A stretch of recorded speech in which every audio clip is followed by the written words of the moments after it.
on Guineas Day as we get ready for the Catnack Jewelers Blue Sapphire Stakes, a race pretty new and changing dates on the calendar. Of course, originally won by Black Caviar. Okay, Michael Rod's got the job. Sapphire. This is a tremendous contest here. Very different form lines. Iconic $5 with Safeguard. Just a little bit slow on the inside. Villa Verde Safeguard began fast, and so did Varpensero. Settling into stride after 150. Varpensero hustles through on the inside, joined by Safeguard. Villa Verde out wider. Panova eases back to be fourth, and about a length and a half away. Miracles of Life, fifth the inside, followed by Iconic.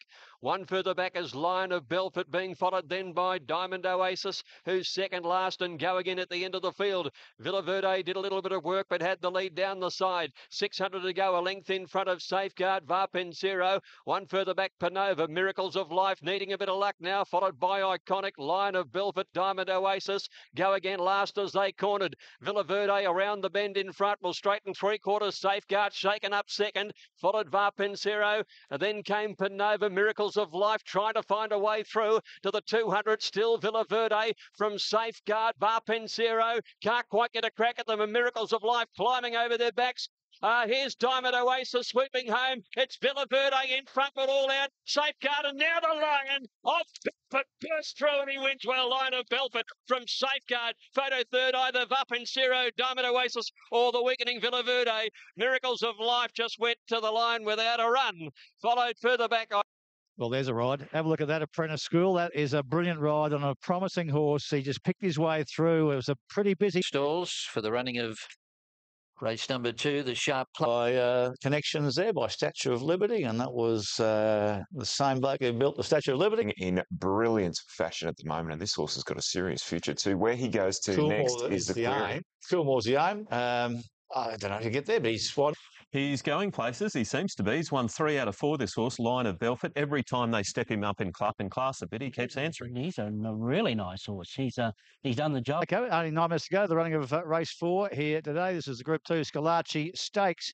And it's a battle between Caroscio, who's the dominant favourite from Unpretentious. Nothing else given a winning. Scalacci, Caroscio jumped very quickly on the outside, and so did Vatican begin fast. And they're going to the lead early. Snitsum jumped a lot better today, and he's hurrying through near the inside. And Anabar's Legacy settled down fourth, but the 3-year-old went over and found the lead.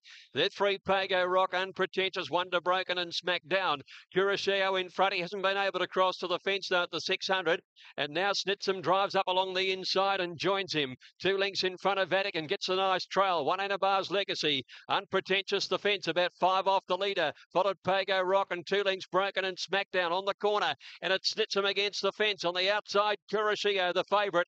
2 lengths in front of Vatican. Unpretentious gets over their heels. He has his chance. 200 to go. Caroscio went to the lead. Vatican's right there. Challenges. Unpretentious and Pago Rock. They're both swamping them. Pago Rock on the outside and Unpretentious. 50 to go. Unpretentious really digs in. Finds the line and wins it next to Pago Rock. 2 lengths Caroscio. Vatican held on for fourth and then Broken. Smackdown Anabar's Legacy. A brilliant win here for Nikki Burke. A career-defining win for her. A tough win. The horse wanted to win. Pango Rock with fitness on its side. Marty 2 lengths Caroscio. promised to deliver at the high level. Got the Group 2 yesterday. Perhaps you can say, well, it wasn't the best Group 2 Scalacci Stakes, given Black Caviar won 2 of the past, or won 2 in a row, going back a couple of seasons, but doesn't matter. It's on the CV. The prize money's there. Well done to Nikki. Yeah, you're dead right as far as the owners are concerned. It's a Group 2 win, and good luck to them. They've got edgy. Imagine being edgy if you got Atlantic Jewel. I'll bet you was a bookie laying at $1.35. And that's what price she is, Atlantic Jewel. And Cav's got the lucky all-age stakes day suit on, a lucky tie. Will he be lucky enough? He might knock himself out with Super Cool, second pick. The first up, the cross. Outsprint him, but if she's going to get beaten, it'll probably be by him. And here is the mare we talk about, only beaten once, and it was a brave defeat to It's a Done Deal in the stop-stardom Underwood Stakes. She looks tremendous today, in Mark's words. He said she's toned up for today. She's got that brilliant acceleration, and hopefully she gets a chance to show it, and she gets back into the winner's stall. Well, she was the stalked that day. It's been 2 weeks out. Has always been the preeminent form guide for it. Ocean Park won the race last year, beating Alco Pop. Ocean Park won the Cox Plate. Alco Pop won the McKinnon the week after, and the decision to be made on Super Cool from today. Does it go to the Cox Plate or back up next week, 3 weeks in a row, to the Caulfield? Shifty. And away they go. Atlantic Jewel missing it by 3/4 of a length. It's probably a good thing, really. And Messine ridden in the early stages with the lead ahead of Spacecraft and Super Cool 2 lengths away. Then a further 2 behind them. Atlantic Jewel, Fortella is last. And now Schofield is allowing Spacecraft to roll a little more freely in at the 1,600 metres, the leader. He goes to the 1,000. He's opened up a little bit of a break now. 2.5 Messine. Similar margin away to Super Cool. 2 lengths further back then is Atlantic Jewel and 2 lengths to Fortella. So they've made their way to the railway side now. And Spacecraft is heading to the 800 metres by 3 lengths Messine and 3 lengths to Super Cool. 2 lengths away Atlantic Jewel and 2 lengths to Fortella. So they come down the side, still Spacecraft by about 2. Messine edging a little bit closer, 3 in front of Super Cool. 2 lengths away then is Atlantic Jewel. They've got 600 to go and she's 7 off the leader. And Fortella's a further 2 lengths behind her. At the bend now, and Messine raced up and levelled up with Spacecraft, and they're 3 Super Cool. And now here comes the great mare Atlantic Jewel. She's closed the gap to about 4 lengths as they corner into the straight now, and it's Super Cool and Atlantic Jewel. The pair of them race to the lead together. Atlantic Jewel under a grip takes over a fair way out, kicks away by 2 lengths. Fortella. Super Cool is boxing on the inside, but it's all Atlantic Jewel. And here she is, 3 or 4 lengths in front, and she'll canter home. And Atlantic Jewel won it by about 4 lengths to Fortella. Third placing Super Cool, and they got right away. Messine did run fourth and last to finish with Spacecraft. Brilliant stuff for Mark Kavanagh. We've got Mark with us already. And Mark, you must be relieved and satisfied and sitting pretty now towards the Sporting Bet Cox Plate. I am. I'm cruising on. Easy watch for you? Oh, yeah, it was actually. It was, I thought it would be a bit of a tactical nightmare, but, it just went to script, didn't it? But her class pulled through. I mean, you could see when Michael trucked into on the corner that was going to be back to the best with Atlantic Jewel. Well, that's right. I mean, that's where it was, and she just left him behind like we know she can. So it was a good effort. I know you enjoy her, but she gives you all these little cringing moments that you've got to get past in the next week or so. I mean, look, everybody wants a horse like this, but it's no soda pop training them. If she does things, you keep saying this, she does things that no other horse can do for you. And I think she's just about got back to that situation today. Oh, well, it was on a dry track today. And look, there was certainly things the other day that didn't go our way, but, she's right back to her best now. It's a perfect. I mean, she's left him behind and he's done a good job. And that's where they both sit. I mean, that's how they sit in track work, and that's where they both sit. Any chance they could back up in a Caulfield Cup? You wouldn't want to take her on again, would you, with him? Well, anything can happen. We'll just have to wait and see. Are you space? Are you going to enjoy this one? A bit out, doesn't it? Oh, for sure. What about you? No nerves out there? I was very nervous today, but form ever. Sorry, Mr. Bailey. She just we just had to make sure that she ran out the 2,000 strong. And I spoke to Cav on Wednesday after the barriers came out, and I said, "There's only one place for us, and that's out the back." And he's a little bit hesitant. He said, "Oh, he's always said he'd leave the riding up to me." So he informed the stewards that we'll be going back. And look, I know everyone's going to look at that. Fortella, Super Cool is boxing on the inside, but it's all Atlantic Jewel. And here she is, 3 or 4 lengths in front, and she'll canter home. And Atlantic Jewel won it by about 4 lengths to Fortella. Third place. Well, that's what Cav was hoping to see. That's what fans of racing were hoping to see, and that's what she delivered. Might have been set up for her, but she's got to come out there and do it, bouncing off the slow track failure. Ran second to a champion. It's a done deal. Sets up for the Cox Plate. Beautiful. Bruce, what did we learn out of yesterday's race? I think we all knew that she was probably 3 or 4 lengths better than Fortella and Super Cool, and I think most people expected if she went around to the level we know she's capable of, she'd do that to that field. But how does that translate to a Cox Plate win? I know the markets around the country have reacted as if it's a winning gallop. It wasn't run like a pressure of a Cox Plate. It certainly wasn't. No, it was run to suit her, and I thought Michael Rod summed the race up beautifully. And Cox Plate is still out. Any query still there, Rich? Not necessarily that suits you. She was ridden the way we've seen her perform best in the past, sitting off the speed and producing a dynamic finish. So I think they'll certainly ride her that way in a Cox Plate. I agree with you, mate. At Caulfield, and a Group 1 victory going to Team Darley. We've got the Herbert Power coming up. Which of these will go to the Caulfield Cup? If the winner wants to go that path, this is a race that will get you in.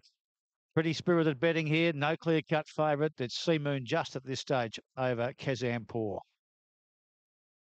Number 1, Sea Moon. Vinny got out to 4 now, has been crunched into $3.60. So number one, Sea Moon, is our market mover. And Durden getting a little on the toe. They're racing. And Seamoon probably 3/4 slow. Tanby snagged today, his stablemate in the early part. And Oasis Bloom is the first to bounce out, and she's going to the lead ahead of Kezimpur. Now Seamoon being booted forward. He's going to be right up there on the pace here today. Then came Let's Make a Deal. Simonon just between runners with Goldoni improving his outside. Oh, Let's Make a Deal stumbled. And how she didn't go down, I don't know, but she certainly stumbled just before the winning post there. Settling at the end of the field is Verdant. Simonon's just immediately ahead of him. And over on the outside, Tanby and 2 lengths to Verdant. Oasis Bloom took them to the side. Now 800 left to go. Seamoon a length second. Kezimpur's had a dream run the inside, followed by Goldoni. 2 further back in the field, then Let's Make a Deal. Simon on the outside. Tanby about to go. Mudra second last. Verdant last. Oasis Bloom, 600 to go by a length. Seamoon.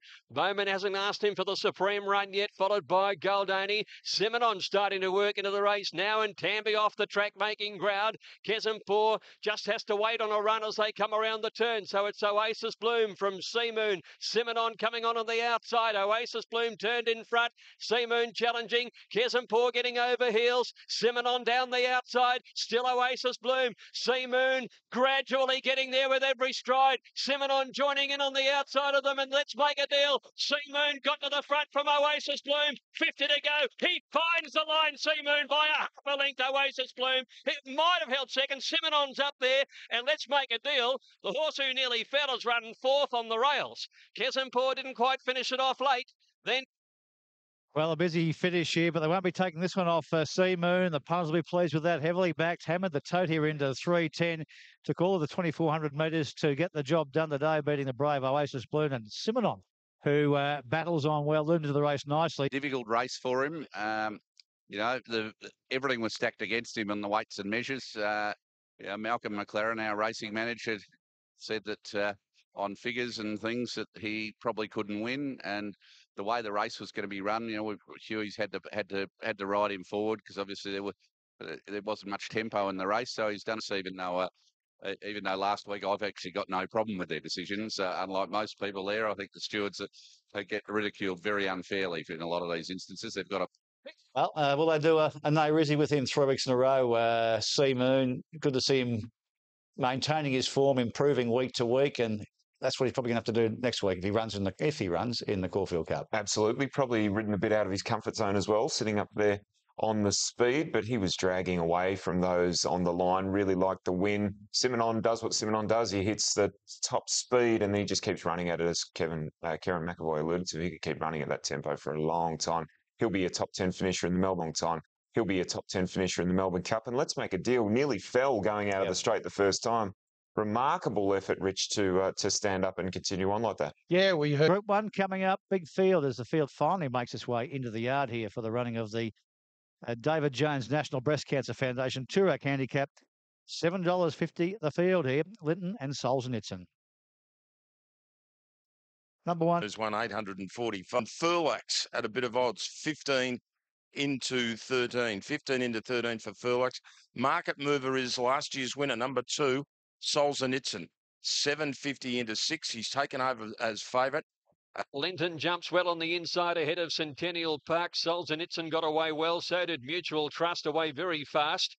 And just off them, Danny the Fox and Lucky Gray spears up on the inside. And as they settle down, he has the lead, but he's looking over. And here comes Bud Regas. Bud Regas swooped upon the lead now by 2 lengths to Lucky Gray. Mutual Trust and December Draw going on. 2 lengths, Solzhenitsyn lobbed into 5th place and beautifully poised there. Transporter's jumped a lot better today. He's just behind them over on the inside, although he's pushed along a little bit. Lord of Brazil might be on his outside as they go to the 1,000 metres. They're being followed about 3 lengths to Muro, and back behind those horses then came Linton. It was actually Dana the Fox outside Transporter. Behind them is Blackie and Centennial Park as they go to the 800, a really fast run race. Next, Trevier, Bass Straight. Then came Lord of Brazil. Well back is Jose, Speediness and Furlax. They're strung right out, 600 to go. And Bud Regas the leader, 3/4 December Draw. Lucky Grey Mutual Trust 2 lengths away. A further 2, Solzhenitsyn, Transporter, Danny the Fox and then Linton. Around them comes Muro and Blackie, both putting in runs. And then Centennial Park the rest headed by Trevier and then Speediness into the straight now. And Budregas tackled by December Draw. Mutual Trust. Here's Solzhenitsyn coming. And Blackie is coming down the outside with him and Mutual Trust with a run in the centre. Solzhenitsyn hits the front now from Blackie. Here's Trevier starting to finish, but Solzhenitsyn's broken 2 lengths in front. Trevier ran on to second, but Solzhenitsyn racks up the double, beats Trevier. Blackie third. Danny the Fox might be four from Mutual Trust close up. Best Straight finished hard along the rail. Linton not far off. And Speediness and Lord of Brazil next over. Followed in by Muro, Furlex, December Draw, Jose Rodriguez. Transporters well back with Lucky Grey and Centennial Park, one of the last home. Mighty performance here by Solzhenitsyn to go back-to-back, as we touched on the first in some run to do so. And to do it with 58 kilos today, given an absolute perfect ride here by Nash Rawiller. You know, Paul Willett's over in New Zealand. Paul, you're a champion, mate. 10,000, and he's won $1 million. Yeah, it's easy, this game, isn't it? Look, we all know it's not, and, you know, I've got a lot of people to thank. And But Heathcote does a great job. Where's Damon Gabbard, one of the part owners here? Might be leading him in. Fun, can you? You can't buy that sort of fun. And anyone thinking about buying a Sharon horse, get into it. Go on, Damon, enjoy it. Damon Gabbard in two for you. Yeah, there was a nice speed on which really helped him get into a lovely rhythm today. And full credit to Rob and Mel. They do an amazing job with all their horses. But this bloke's got a 6 kilos more than last year. How long can you keep going for? yeah, you're right, Michael. But, you know, Nash Rawiller, there's something about that guy. You know, he came out and, look, he's a quiet, reserved guy at the best of times. And I've been guilty of it at times, thinking he's somewhat arrogant. But after he came out and exuded confidence yesterday, and I gave him no instructions. I said, mate, I've spoken to the owner. A tremendous win number 13 for him, back-to-back, joining 58 kilos. Well, More Joyous carried it, and so too did King Mufasa. Well, they weren't trying to win it for a second time. One tough animal here, and beating Trevier, who was outstanding first run in Australia. Blackie out of his skin running third. And I'd be talking about him being a tough horse, so much so that you're trying to plot a Cox Plate path. Not this year, next year when he's 8. Well, in fact, we were plotting a Cox Plate path this year, but, you know, Paul's a bit reserved in, you know, his planning and preparation of this horse, and we talk quite. An iron horse. He's set him for the races that Robert set him for. He's run well in every year. There's no doubt about it. And this was a very good ride by Nash. This French horse Trevier's races well here. Look, you rode Trevier's here, Karen. He seemed to run a pretty good race here. He did, Ronnie. He travelled nicely throughout. It was a good tempo, and he peeled out and hit the line quite nicely. Probably just peaked the last little bit, so he's going to improve off that. And you know, if he pulls up well, he's probably going to line up in an Emirates or something like that. So interested to see how he goes next time as well. I thought it was a very important win for Nash Rawiller. He's had a bit of a tough week. And I think Nash can be quite an emotional jockey at times. I think he can, you know, pressure. As much as he probably hate me saying this, and I might be wrong, but I don't know that I am. I think pressure does get to Nash because he's under more of it than most jockeys. And I think to win that race with an absolutely faultless ride, you know, he made no mistakes on that horse whatsoever. So interesting call there from Bossy. If it's going to be leaderish and favour those on pace, we can find a few for you here, including El Rocker. Here's a market for the Group 1. Beck Caulfield Guineas, $1 million race for the 3-year-olds, worth so much more to them in many, many ways, as long as they're colts, of course. Long John is the favourite, 420 out to 480. We got from 420 out to 480, is back into 4, so it's the clear-cut favourite. It's been good money for Dissident, 9 into 750. And there was a move at odds for Divine Calling, the start winner, 17 down to 12. But he comes. Glenn Boss saying that the length of this day has dried this track right out. The track's become quite leaderish or favouring on paces, and he suggested perhaps we could have started with. Cluster missed it by 2 to 3 lengths. Long John pinged away ahead of Il Rocker, a clear big bang. Wineholt, Divine Calling, they've all jumped well as they settle down through the first couple of 100 metres now. Just in behind those horses then as they settle down was Charlie Boy. It's El Rocker going to the lead up to the top of the track, though. He led from a clear big bang. Wineholt came across, and right behind them there is the favourite Long Johnny settled down 4th. A length and a half Great Esteem with Marwood on the improve around him. One Charlie Boy in the red colours. Then Divine Calling. One Dissident followed by Prince Harada, Seamus Award. As they go along the side of the course, Clusters a long way back in the field with Night Rocker and 2 lengths to Late Charge. Eclair Big Bang is the leader, 800 left to go in the Guineas. He's in front of Winehold up second on the outside. And Marwood's gone up and made a line of 3. Just behind them is El Rocker, and Long John's away from the rails now in 5th placing, followed by Charlie Boy, Great Esteem, 2 Divine Calling. Cluster in some traffic on the inside as they sweep to the corner. Prince Harada starting to take off. Dissident going for runs between horses, and then Late Charge and Seamus Award towards the end. They've bunched right up around the turn, but Long John strides up on the outside, and the favourite is first for home in the Guineas, and he broke 3 lengths in front. Divine Calling running on strongly. They're followed then by Dissident, and the rest were battling. It's Long John in front, Divine Calling the danger with 100 to go. Seamus Award running on strongly. Long John in for the fight. Divine Calling can't get to him. Long John really responds and wins it by a half a length. A great victory. Divine Calling second. Seamus Award storming from the back. He grabs third placing. They're closely followed by Dissident, El Rocker, Prince Harada, and further back in the field then was Great Esteem, and they're followed by Tail and Marwood about last home, I'd say. A fantastic day for Darley. They win the Group 1 in Sydney for the 3-year-olds, the Spring Champion Stakes with Complacent, and a brilliant ride here by Karen McAvoy to take it out on a very tough 3-year-old here in Long John. Divine. It's very satisfying. Given a gun run, just a perfect ride everywhere we wanted to be in our pre-race maps. He was there and kicked strong. He had to rally really late. He had to dig deep actually, and that's one thing Stevie Arnold always said when he's a horse that when he's challenged, he does seem to be able to keep lifting, and he did that today. During the training with your dad, and it's a great result for all of you. Oh yeah, look, I probably very confident we had the best horse in the race, and Kieran running great, so good for a great team. Yeah, exactly. It's a writer. Well, it's funny, isn't it? It's you draw one in a Group 1, you think geez, you're not going to get a chance to get off the fence, but I was able to sort of just manoeuvre into a spot. They only went slow running. I was a bit worried turning, inside the last furlong. I thought Nash was going to get me, but my fella heard him coming and had a dash again. It's probably a good sign. It's hard for young 3-year-olds, to compete in a Cox Plate, and is he as good as Helmut? I'm not sure. But that'll be spoken about, I'm sure. But there's other. It's a question to ask ourselves, really. Firstly, how does the horse pull up? And he's pulled up terrific. Do I think there's another run in him? I think there is. He's pulled up so well. But where do you go with him? That's the problem. On course, we took a horse like Helmut there 2 years ago, and for mine, he was probably a better horse than this bloke. Did less wrong, and he come undone. So they're all things we've got to ask ourselves. Great victory. Well, the Stallions making race, won by a gelding, beating a gelding here, so a good chance to see these again. Long John and Divine Calling, they were good, obviously. Divine Calling good. Seamus Wood, excellent from back. Change of plan there, perhaps.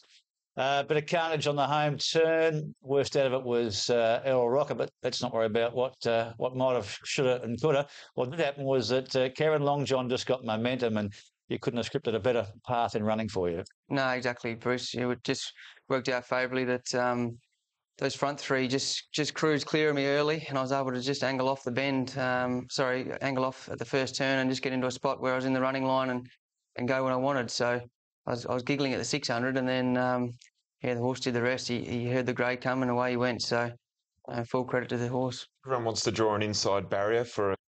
Jumped brilliantly, and just for a stride, felt like we had the winner's measure. But to his credit, really dug deep late and held us at bay. But yeah, my bloke's one of the most improved horses you'd ever see. He's done an amazing job this preparation, and no reason why he won't keep improving. Nice horse. Yeah, his run was extraordinary. From a horse that's been wanting to race and go hard in his races, today I couldn't even get him going. He jumped first 2 furlongs. I was not even in the contest, and back 3 wide and last, virtually second last, and not even on the bridle. So I was amazed what he was doing for me. Extraordinary run, really. He had a circle of field, was run third in that race. I thought it was extraordinary effort, but why he raced like he did today, I've got no idea. But anyway, the penny might have dropped because it was an extraordinary runner. Very still yesterday. I heard your father this morning saying there's one more run in him. Surely being a gelding, that has to be the Cox Plate. Yeah, I've got no doubt. I reckon he's going to be on the day. He's going to be in a race, whether it's against his own age or the big one. But I'm sure there's another good race in him. He's pulled up great this morning again. And because you really laid it down as you straightened. Yeah, well, I just thought I had an easy time down the side, and those horses on the inside were going nowhere, and I turned for home and kicked away, and I was a bit worried at the 150 mark, but my fella heard the grey horse coming and went again. So, yeah, a credit to all the team and a credit to the Melbourne team, especially. Stevie Arnold's played a big part, so I'd have to thank him as well. Congratulations, Paul and Karen. He's run a couple of feet coming from the back there. Seamus Award, he lays claims to being the best maiden in Australia. Well, he was ridden differently yesterday. He was ridden back, and I think that really suited him. He did hit the line really hard, which is good. And I thought, look, I'm a bit start time here for the feature race here, the Group 1. Savvy Nature, $3.60 into $3.50, the favourite, 5 into $4.80 for Rock Hero. Number 4, Savvy Nature, $3.60 into $3.20. Good money. Complacent, $5.50 out to 6, back to $5.50. Drago, number 9, Equator, 14, 15, 14. Navi, Sababil, a Cox Plate, Tie the Knot, a Champion Stayer, Bozam and Kingston Town back in 1979. Some top class 3-year-olds take this race out. You can see Savvy. And who's probably one of the best out of the stalls today. Equator from out wide began quickly. Down to the inside, it's Hooked and Complacent showing out in the early stages from Shikra, Liberty's Choice, and Equator still moving forward on the outside. Mountain View racing very greenly in the early part. He's throwing the head about, followed by Villanova, who's starting to sweep around the outside. Rock Hero's going to find a nice spot just off the speed in about 7th or 8th, followed by Criterion, and then Savvy Nature, Thunder Fantasy, Drago. Complacent, he's had a good run from the inside draw. He's 4th on the rail. A length to Liberty's Choice. Then Shikra and Mountain View. Rock Hero pegged up against the fence at the moment. Savvy Nature the favourite on his outside. And then Drago followed by Criterion, Thunder Fantasy. Fast Dragon second last, and Fawurza is last of all. Leader is Equator. He's just quickening up, coming to the home turn. He's up the ante here. Led from Villanova on the outside. Complacent is poised right behind them. Then on the outside, Hook followed by Liberty's Choice. And then further back, Savvy Nature starting a run, but he's still got about 6 lengths to make up. Equator led, Complacent's out into the clear. He's there at the right time, followed by Hooked and Liberty's Choice, and then Villanova, Criterion and Savvy Nature, but Complacent bounded away with 200 to go. Complacent's in front, leads from Hooked and Liberty's Choice. Savvy Nature running on, but Complacent, he gets another group race, and Complacent wins it. Criterion will get second, maybe Savvy Nature third, and then Hooked and Liberty's Choice. They're all up close, followed further back in behind them next by Thunder Fantasy, and then Rock Hero last in. Number 5, Complacent. He won the Gloaming Stakes 2 weeks ago. He backs it up at his 5th race start, and he's now a Group 1 winner, winning the Mowat and Shandon Spring Champion Stakes. He wins in impressive fashion. At Hawkesbury only 2 starts ago, so it's been a tremendous effort. He's a talented horse, gun run, good ride, and very pleasing effort. What's your thoughts on him? Do a lot of improvement in the horse. He'd make a lovely autumn 3-year-old, but Group 1's great to win, and the Derby's just around the corner. Will certainly give a lot of thought anyway. Obviously, the temptations there, and you don't make race. Really caught the eye here. 5 starts, 3 wins, so lightly raced, and 2 second placings. He paid $5.50 starting price, $5.60 on the tote. Went from a maiden to a Group 3 to a Group 1. That's how you do it. It's pretty simple, isn't it? He's by a Derby winner with a great Darley pedigree here, and he's a colt. And he's a son of authorised. We haven't got many of those out here. I think there's only 4 from memory this year. But he's a lovely horse. Looks a nice racehorse. He's got good ability, and as you say, he's a colt. So there are things to sort of keep in mind. You got 2 gem rides yesterday in the Group 1s, didn't you, Peter? Kieran, outstanding ride. So very talented horse, and probably a very underrated sire, I think. But he's his first Group 1 in Australia, but he's certainly going places, and as I said, still mindful. Long John at $4.80. Complacent $6, Savvy Nature $6, and Criterion $8. And coming next Wednesday when Guelph runs in the 1,000 guineas, I'd suggest. Yeah, looking forward to it. Looking forward to the barrier draw and see how that unfolds. And I don't know what she ran the Blue Diamond, and I think she's bigger, stronger, better. So obviously she's racing like she is, but where the short price favourite here is Guelph. Would be the shortest price favourite in modern history for the race, off the back of Alinghi Atlantic, Jewel, and Miss Finland, who $1.70, $70, $90 for them. And at the moment, we'll have a look at Guelph. Peter's Love's $1.35. has gone up $1.40 here in the official for May's Dream. There you go, $7.50. I don't want to preempt Sammy, but I remember her as a 2-year-old. She looks. It sure does. She opened up $1.40. Hasn't moved from that quote. There's 1,000 guineas and Guelph got an even getaway. Gregors was the first to bounce out on the inside. Now Guelph is immediately up there with Sasavi, and May's Dream is right on the speed as well. But McAvoy just takes the favourite straight to the lead in the early part, so it's Guelph in front. Led by about a length, Sasavi picking full. So they go to the 1,000 metres, and Guelph is the leader in the 1,000 guineas. Led 3/4 Sasavi, and what away is Gregors. A length away on the outside, May's Dream, and they're being followed by Gypsy Diamond, 3/4 to Wordplay. A length and a half further back in the field is Bound for Earth. Over on the outside, A Miracle to Me, and Godiva Rock is last. 9 lengths covered them. Coming up the side, and Guelph just continues to roll along and control the race. Led 3/4 Sasavi. Gregors right behind the favourite. And then May's Dream fourth the outside. There's Godiva Rock taking off round the outside. Followed by Gypsy Diamond. And then Wordplay as they neared the home turn. And behind those is Bound for Earth pulling to the outside. And Let Left Miracle to Me at the end. So Guelph coming around the turn. Leads narrowly from Sasavi. May's Dream pulls out. Gregors keeps on following the favourite through into the straight now. And Guelph led by a length and a half to Gregors. May's Dream, Gypsy Diamond over on the inside. McAvoy had to pull the whip on Guelph. May's Dream coming home well, but Guelph by a length and a half. May's Dream trying her heart out, but Guelph, it's all class. And Guelph all the way by a length and a half to May's Dream. Gregors 2 lengths third. Wordplay got home for fourth.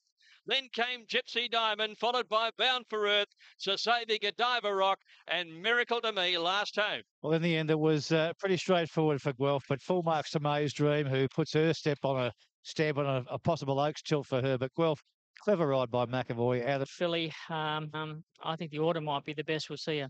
I mean, I know you're not to make place and Long John, and it is a big team involvement in making these calls. Absolutely, especially the Colts. There's a huge decision to make with them. It's either you make them or break. Up to a mile filly in the country for the season, no doubt. Guelph, May's Dream goes on. Guelph goes to the paddock. May's Dream off that, now favourite for the Oaks, and legitimately favourite too for the Oaks, I suppose. Just find another gear. She was never in trouble there. Guelph, of course, on Wednesday, taking out the 1,000 guineas there over May's Dream and Gregors. Look, I think it would have been good for racing if they had a runner in the Cox Plate. I would have loved to have seen her in the Cox Plate. It would have been great for the race, but I understand their decision to send her off to the paddock. Feel exactly the same way. I would have loved to have seen her there, but the right decision was made considering that she had a hard 2-year-old season and got some big fish to fry in the autumn, and I think they will fry them because she's a superstar. Yeah, she's won 4. I'm remaining for race 4, the Norman Robinson, and we have our market mover. It is the toppy here, number 1, Polanski, been 8 into 650. Well tried to beat this favourite, San Diego. It's a reasonably wide betting race, 5.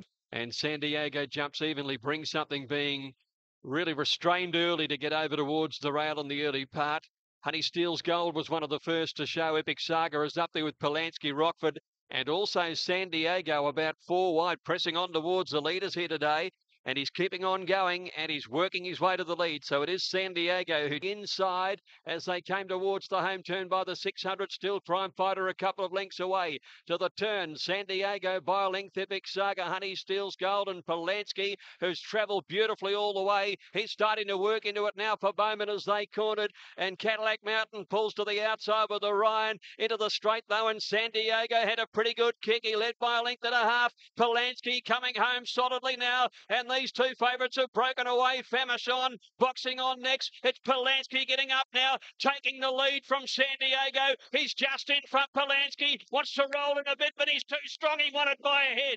Polanski beat San Diego, 3 lengths. Epic Saga. Honey Steele's Gold ran 4th, and then came Bring Something, one of the best racing in the world. Robbie Lang with his $4,000 horse can beat Sheikh Mohammed with his homebred San Diego there. Geez, a tough colt this bloke by Polanski. Yeah, well done to Robbie and all the owners. I spoke to a few of them after the race, and they're all excited heading towards the Derby. Huey gave it a peach. San Diego, good effort. Not to work up the hill from the 2,000. Great effort. And look strong. Right tactics on the leader, San Diego. Wrong result. He still raced well. I don't know what to think of as far as the Derby's concerned. I don't think you shudder to say this. I don't think an overly strong Derby. I don't think they ever are at this time of year. I think this horse has got a bit of 5.5 star about him, though, Polanski. I'm not saying he's as good as 5.5 star, who's gone on to be a very, very good horse, but he's tough. He puts himself on the speed. He doesn't need luck in his races. He's done it twice. I think there's a good case to say that he's tough enough to win a Derby.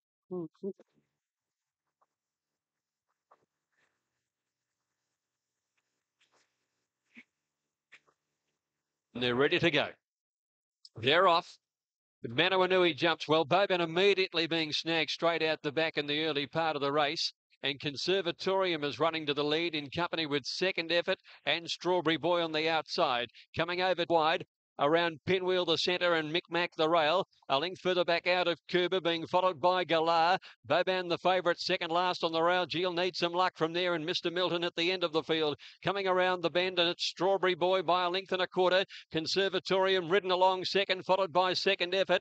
Tax Me If You Can's had enough. Manawanui threads the needle. He's coming home okay, and Boban is getting up along the inside. Strawberry Boy below the 200 from Conservatorium, who's gradually getting there. Boban's making a lot of ground. He's going for a split near the inside. Strawberry Boy, but Boban is flying along the fence. Schofield sent him through, and Boban, the Epsom winner, got up to win it by a neck to Strawberry Boy. 2 lengths Galar ran on well to get third. Micmac might be fourth. He's up there with Pinwheel. Out of Cuba was next over the line from Conservatorium. There, Tax Me If You Can.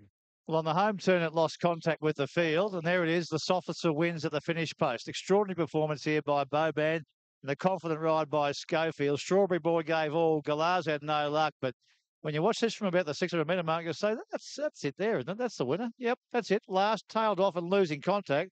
Picks up. Gee, Gelding's changed this horse around. He's being set for the Emirates Stakes, and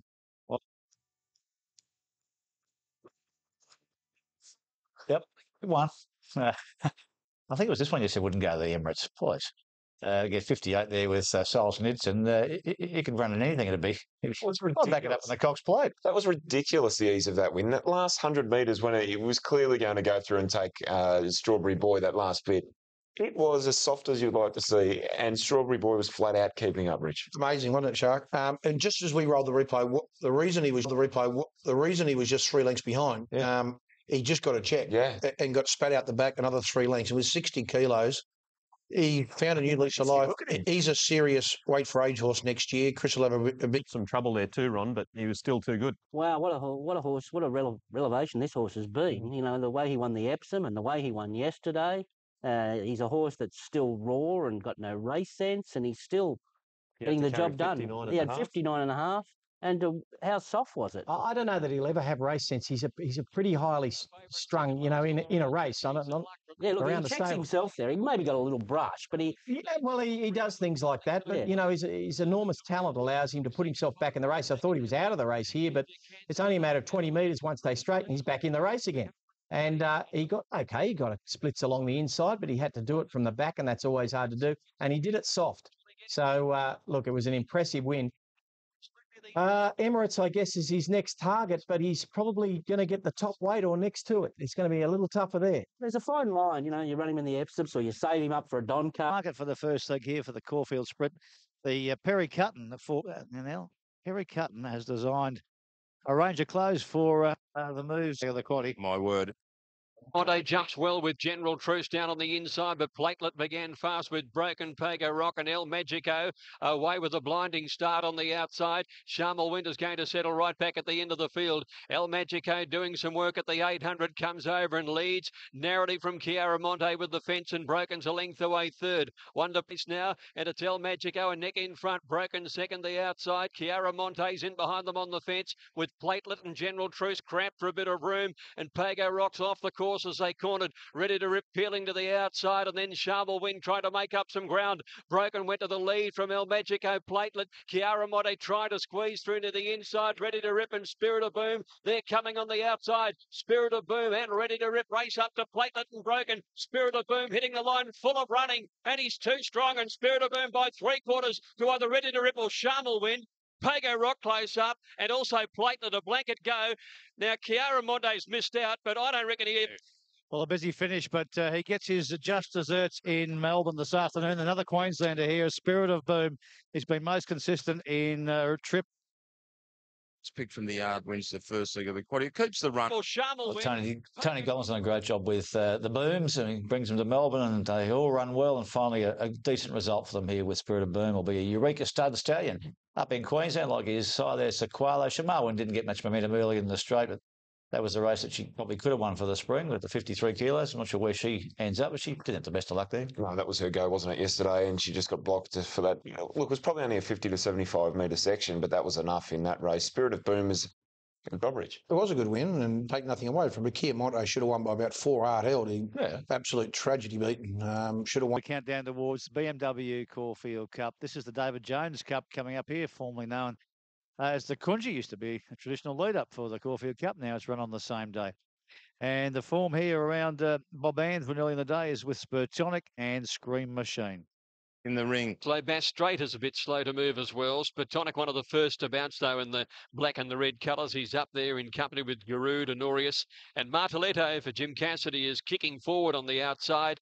And then Havastan as they settle into stride now. So it's Spurtonic with the slender lead. About 600 metres, and Durnford's outside Scream Machine is now last on the rail. So Spurtonic leading, Martelletto under extreme pressure, Honorius runs on, Garud right behind the leader, coming on Havastan, and now look at the runs on the inside that Bass Straight is getting, but Spurtonic led around the turn, he leaves the rail, Bass Straight can come through there, Garud's on the outside, Honorius in the light blue joining in, Spurtonic at the 200, still leads by a length, Honorius, Garud and Bass Straight right behind him, Spurtonic's going very well, though. He's holding them safely at bay. 2 lengths in front of Bass Straight coming home well, but Spurtonic, he won it eased from Bass Straight by over 2 lengths. Garud's run third, a neck away. Honorius fourth, and then Hurdy-Gurdy Band.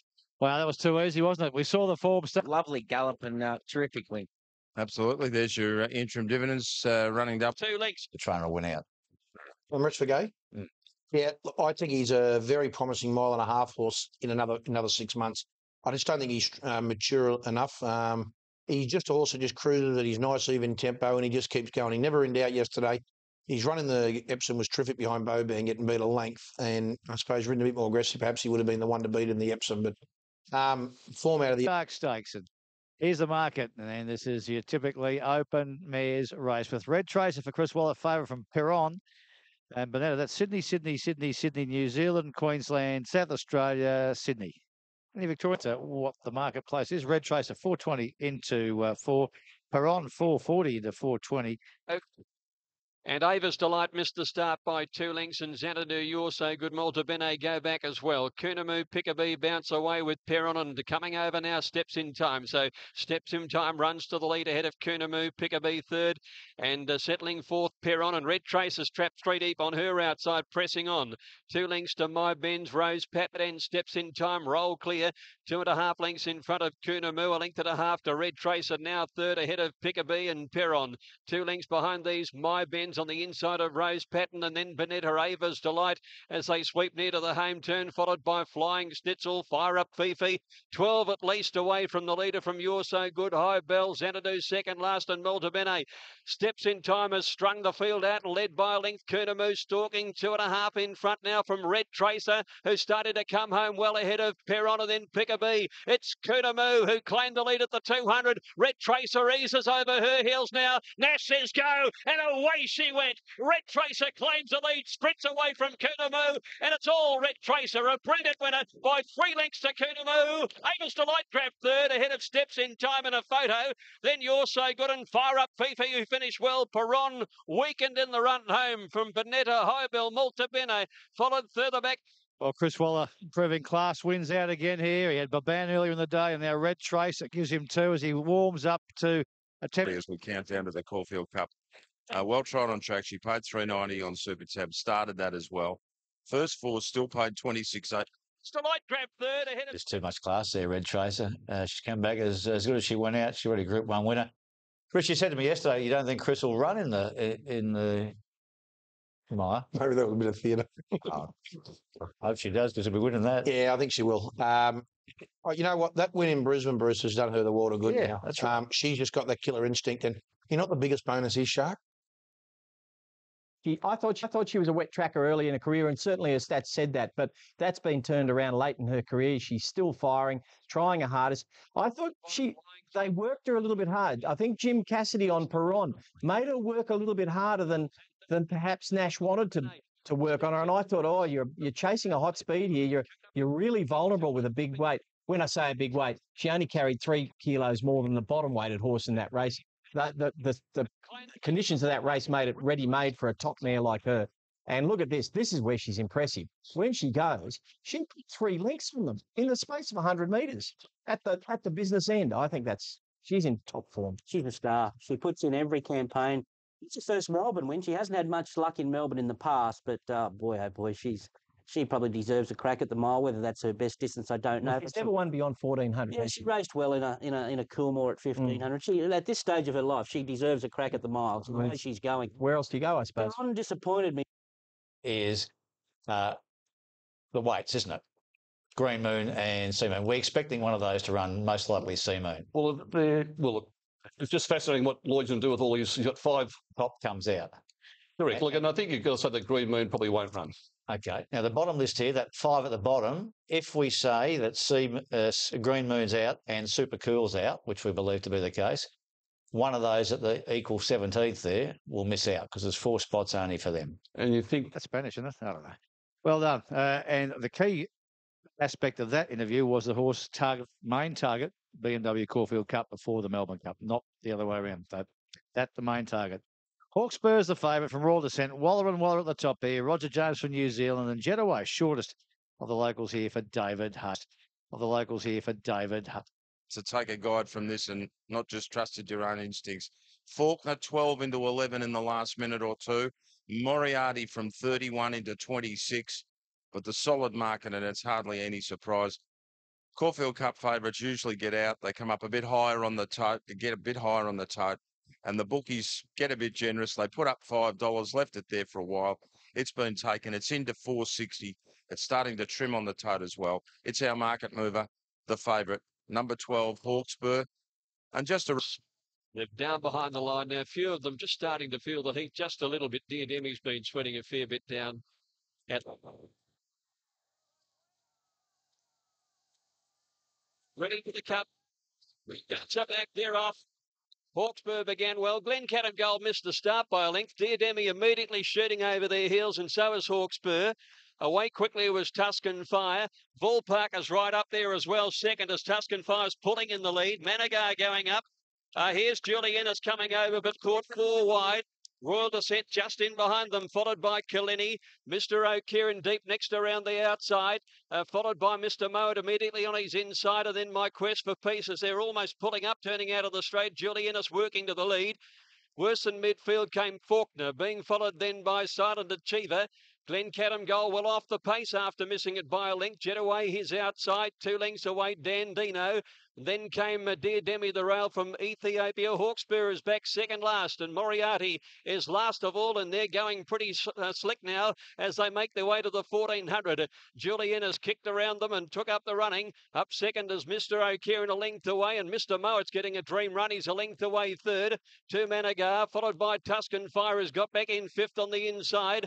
A length and a half further back came Ballpark and then Killiney. 2 behind these is Royal Descent, about 7 or 8 lengths away from the leader, being followed by My Quest for Peace. And then Jetaway starting a move. Faulkner the rail, and then Silent Achiever to Glencairn Gold and Dandino. Ethiopia a fair way back, and being followed then at the 1,000 metres to Dear Demi. Hawkspur second last, and 2 lengths to Moriarty to the railway side. And Julie Ennis led the BMW Caulfield Cup by about a length. Here's Jetaway let loose around the outside at the 800, and Oliver's taken him to the lead. So Jetaway sprints up with a half mile to go to head Mr. O'Kieran and Julie Ennis. 2 lengths to Managar, Mr. Mowat, Ballpark. Followed Royal Descent, Killiney getting up on the inside. Followed further back in the field, then at the head of the others, Faulkner trying to get away from the inside rail. And Silent Achiever is around him to the turn. Mr. O'Kieran getting up on the inside to tackle Jetaway from Managar, Mr. Mowat. They're followed as they sweep to the turn. Royal Descent starting to run on. Silent Achiever was wide out. Jetaway still the leader for Mr. O'Kieran. Mr. Mowat getting over their heels. Running on as Royal Descent, Silent Achiever. Faulkner's coming down the outside. Jetaway at the 150 is in front of Dear Demi the inside, and Faulkner swapping them out wide in the Caulfield Cup. Faulkner's raced up and grabbed them, and Faulkner's got up to win from Dear Demi. Maybe Dendino third. It's a photo there with Mr. O'Kieran and also Royal Descent, and close up Hawkesbury finished off late from Killini and Mr. Mowat. Moriarty's made up a tremendous amount of ground. They were followed further back in the field then by Silent Achiever, Tuscan Fire, Ethiopia, and back behind them to finish is Glencaddam Gold. Then came Managar, My Quest for Peace, Full Park back towards Ian, and Julian is one of the last home. Well, Team Williams finally win their first BMW Caulfield Cup, and what a performance by Faulkner and Nick Hall. It was a busy race, but Nick produced a brilliant ride, as he had hoped to do, and Nick Hall... Getting that. The numbers are officially, by the way, 7, 2 and 18. Was born out of a remarkable situation whereby this horse was very closely beaten in the Emirates Stakes. We decided to take him to Perth for the railway, and someone rang up and wanted to buy him, and we'd agreed to sell him, and they didn't stump up the money. So I said to Dad, it's a bit, we were worried that, at a mile, he was probably handicapped out of the big miles in the country from there because he'd had a great spring last year. And Dad said, I'm glad the bloke didn't pay. He said, I've been thinking about this overnight. He said, we're going to win the Caulfield Cup with this horse. Well, and you have. All credit to him. And you had to work out how to get this horse into the field, but primarily by not running your other runners in the race. No, that's not right at all. He would have got in whoever we ran. I saw that written in the press. Obviously, some people were pretty badly researched there. No, we're pretty big on setting horses for their grand finals, and this was this horse's grand final, and he's done a great job. You banked this to win a race like this? I think this is the hardest race to win in Australia myself. I think it's a lot harder to get a horse to the Melbourne Cup, but just by nature of the way this race is run, there's always a lot of hard luck stories in the race. And so it's a very hard race to win. We've had a lot of runners in it over the years, and it's just great that we've managed to win it, and I'm sure all the Australian breeders will be pretty happy because, God bless him, he's now the best son of our horse Reset. Well done, Nick. That's one off the fence. He's got Silent Achiever outside him, and she's under pressure trying to hold him in there. Nick goes for a very neat run there. I mean, there was half a horse's room there when he squeezed and did it again. there. And did it again. Oh, hang on. Slides through here, then just angles out here, and this is when he picks up, isn't it? He puts momentum beautifully, but he had the zip in his legs. He'd rested for the first 3 parts of the race. Bang. When Nick and Lloyd see that, he'll be getting a bonus. Here he is, the winning jockey, Nick Hall. Father in Nick Williams.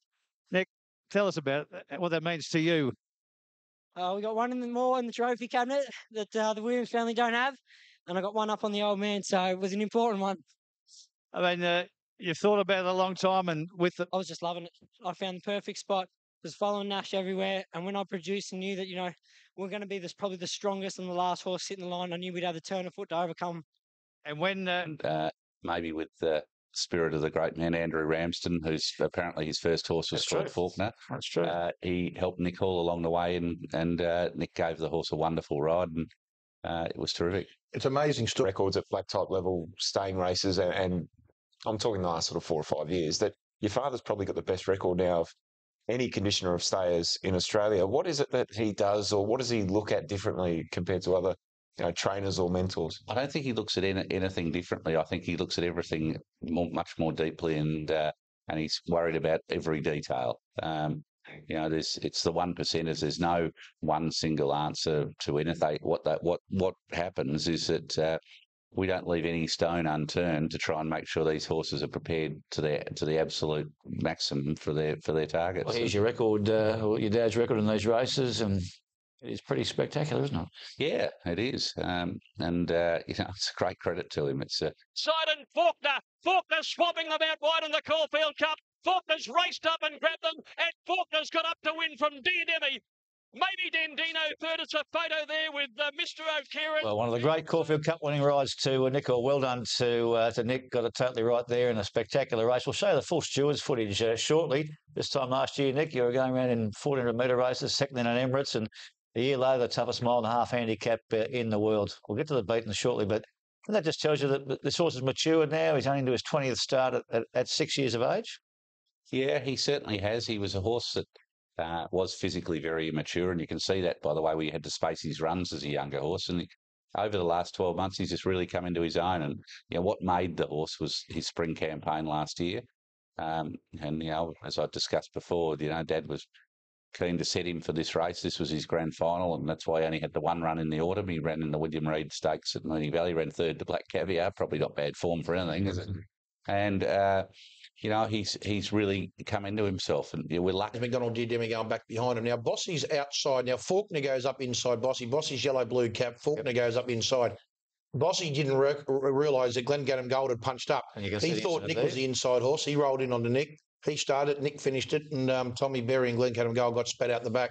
Now just watch also for Jetaway. And it's horse 5 wide going out of the straight the first time. And this is, well, the horse is over racing. Sorry, not 5 wide. He's back behind Silent Achiever, the yellow in the blue colours there. And you can just see from here, he's giving Oliver no assistance at all here, Jetaway. No, he was over racing and tugging, and I suppose that's what made Ollie's decision at the 1,000 to get on his bike and get going. It's out 3 wide here, and the horse can't be restrained. Now it changes the complexion of the race because a few other jockeys get flushed out, bar Williams on Dandino and Nick Hall on Faulkner. They let a few go, and it changes the race, and it wins them and runs second for them in the race. Yeah, look, everyone's been critical of Ollie, and look, the horse has done an amazing effort. Entire trip. Perhaps he was too fresh. He's had an interrupted preparation. He's only going into this race with a run under his belt. But his run was obviously outstanding, and this is where the decisions are made. You look where Nick Hall is. He's inside. But he's just waited. He's inside of Glen Boss, Solitude, and Dan Dino's behind. And now Nick Hall waits, and then he goes through, and he gets through 2 tight runs. So often you need a turn of foot to win these big handicaps. And Faulkner, even when he was racing at a mile, we've seen that turn of foot, that late speed in his races. And that's really what gave him the edge here. He could steal a break on Dandino, who was always going to build momentum late into the race, which he did. But Faulkner was just too zippy for him at the top of the straight from that 300 metres on. 2 strides later, and Silent Achiever's rolled back in, and that run's not there anymore for Faulkner. Yeah. But that's the ability that we've seen Faulkner run so well over 14 and a mile. But he's got a better turn of speed than the others. Hawkesbury was terrific late. That's there's no doubt. That's certainly make it. Just step one of making the Caulfield Cup ballot free. You get to see these horses once again. Punting turnover will pick up on the Melbourne Cup. You'll get the guys from Europe that genuinely think they've got two cracks at it. They'll run horses in both races. I think it's a win-win for everyone. I think it's just got to happen itself. Speaking of the Melbourne Cup, Faulkner. 2 miles. Why not? Why not? You have to have a go. And what colours will we wear? You're going to have about 5 or 6 runners in the race, touch wood, if all things keep going well. Are you going to have fluorescent green caps or something so we can all pick them up? No, we do have it. Craig on Dandino. Paul Francis, who looks after the horse, he had a smile on his face for the last 10 days until he pulled out barrier 16. There's no doubt that the barriers played a big part in it. Faulkner was able to utilise a great draw in 10 and got down to the fence by the winning post. I tried to test my arm first of all, then had to come back. So arguably I could have been 4 lengths closer in the run. And Dear Debbie from her outside draw snagged and went straight back to the inside. I think the race changed complexion at the top of the straight. Nick went for a run. I went for percentage and James went for track pattern. And there was the difference, just 3 end results personally. It was definitely worth doing the weight after all that. And she ran out of her skin. She got all the breaks in the race and 22 wasn't a problem in the end. We ended up in a beautiful spot. Got a few splits in the straight when we needed to, and she attacked the line as good as anything, but just 2 better than her on the day. She looked hot. You were good enough to run in the... Relax. I sort of held on to him as long as I could, and then just had to let him stride for a little bit, hoping that he would settle. But once he got going, he just wanted to keep going with it. But probably just interrupted preparation might have just certainly didn't help him as far as him getting to settle. When you let him stride, could you believe that he's still able to hang on and run 4th? Not really, no. Not many horses could keep going like he did after the run he had. Is he a Melbourne Cup horse? Well, if he settled, he certainly could be, yeah. Look, she gave me a beautiful ride throughout the run. Come into the race beautifully, sort of presented her right when I wanted to, and she's had a few runs on these hard tracks, and I reckon it took its toll today. Like she just... You look at the tape, we were committed to go back from the alley. Tempo, and when they took off mid-race, we're probably 20 lengths from them. Nothing sort of went forward to take me in the race. I popped out 800 to have a look, but nothing went. So I had to come back, cut the corner. Got a little bit of skirmish coming to the corner, held me up, but overall he's made up an enormous amount of ground. Melbourne Cup, here we come. Yeah, look, he's on target. I think if he It's about this year. I mean, we've got a batch of just arrived yesterday at Werribee. I think that's where the real strength is for the Melbourne Cup this year with Verema and Royal Empire and horses like that, even Velusta Cares, of course.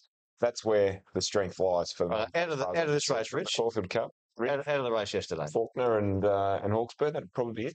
Royal Descent wet track. Well, as I just told you before, Lloyd Williams, who we give credit to being a very clever fellow in mapping out horses. I know the young fellow on me right here is saying that maybe grand final day was yesterday. I can't see him turning up for the Mad Monday on Mad Tuesday. He's out partying already. He's out on the Mad Monday now. He's won his grand final, Faulkner. Hawkesbury will definitely go there. Dear Demi will definitely go there. Dandino. Hawkesbury's the one out of that going to the Cup that you want to be on. Duel, a possible, I'll let him say it, because I'm not going to get in our part of it. If Cav's not happy with the condition of the track. Fair odd day now for Blake Shin. Great result for Blake. It's a done deal. Important gallop yesterday and one more on Tuesday morning and so, but I think it could be a good risk, Dandino, at the $6 for us, Shark. I thought so, yeah, Dandino. Just at this stage, look, good luck to the owners. See that all there yesterday in the Dandino bar going bananas and a great day for them, but it's just still a risk and nagging doubt at 2 miles. We'll get to these prices will change this afternoon. They'll change tomorrow. They'll change Tuesday. They seem to change a lot, don't they? Yeah, and there's of course, as soon as a race like that's ridden, there's always an overreaction, and the horses get wound in, and then over the next few days they drift out, and it's the TAB and the corporate bookmaker superannuation funds. This all in betting, and it's, I think they're great to look at these odds, but anyone that takes them's a mug. I'm cured. 3,000 people turned out to see Faulkner win the Caulfield Cup, ridden by Nicholas Hawke. Oh boy, the Caulfield Cup, what a ripping race, and what a ride on the winner. The horse that I think a lot of people thought wouldn't run 1.5 miles. Well, he looks like he might run 2 miles now. Yeah, the Field Cup this year. Faulkner for Team Williams. Nicholas Hall, he'd run third at the Turnbull at his previous run. He was spot on for yesterday's race. Yeah. Hey, Nick, you said the old man sort of hatched a plan to win the Caulfield Cup. This morning, has he hatched a plan to win a Cox Plate with him or a Melbourne Cup with him? No, we haven't hatched any plans yet. Dad'll make some decisions. Great Group 1 ride at him on the home turn, and Nick got the saloon passage through. It was, it really was, when you watch that ride, it was one of the great Group 1 rides. Everything went right for him, but you think great emotion here, mate. Normally we don't see a lot from Nick Williams going off, but you could sense victory at that stage, and then you had a bit of time to clap him, and it was fantastic. Yeah, no, I when we were coming to the turn and he got that run, I turned to my mate that I always go to the races there with, Vinny Sammartino, and I said, "We're in business here." I don't really like cheering in the run, but I really thought we were, the way the horse had travelled through the run, and that's the credit to Nick Hall, and that closing stage of the race will be played ad nauseum as they always are, but Nick Hall didn't lose that race, is what I should probably say, in the first 200 metres out of the barriers, and that's where the subject. Obviously, the Melbourne Cup's a big thing for your stable and your team. How are those horses ticking along, and how many runners are you hoping to have in the race? Look, I really can't answer how many we'd hope to have, because this 2 weeks has an unbelievable attrition rate. So I'm very wary of answering that. But what I can say is all the horses you've seen over the last time. Well, the TAB Sportsbet tab market says Faulkner's the leading chance. Is that right? In the Melbourne Cup. In the Melbourne Cup, he's got him as third favourite ahead of all your other runners. You think that market's? Yeah. Well, I'm not a bookmaker. I don't set markets, but I think we'll have to wait and see about that. I think Cardino, the import, having his first run in Australia there for Marco Botti, big run. Yeah, he was very good, wasn't he? He didn't have a lot of luck from the barrier, and he had to make a long, sustained run. And look, he finished off as well as anything. I thought his effort was great. Excellent effort. Don't know if he's a Melbourne Cup favourite, but I tell you what, he's a hell of a live chance in it. That's how I read it too. And he's, if he wins the Melbourne Cup, no one's going to be surprised about that based on this. Beautiful. Now, dear Demi, Great tactics, went straight across to the fence from the outside gate, rode for luck, got the luck, and she did the job. She's going quite well. I'm not sure that she's a Melbourne Cup chance, but she certainly did the right job there. Jet away. Come on, Ronnie.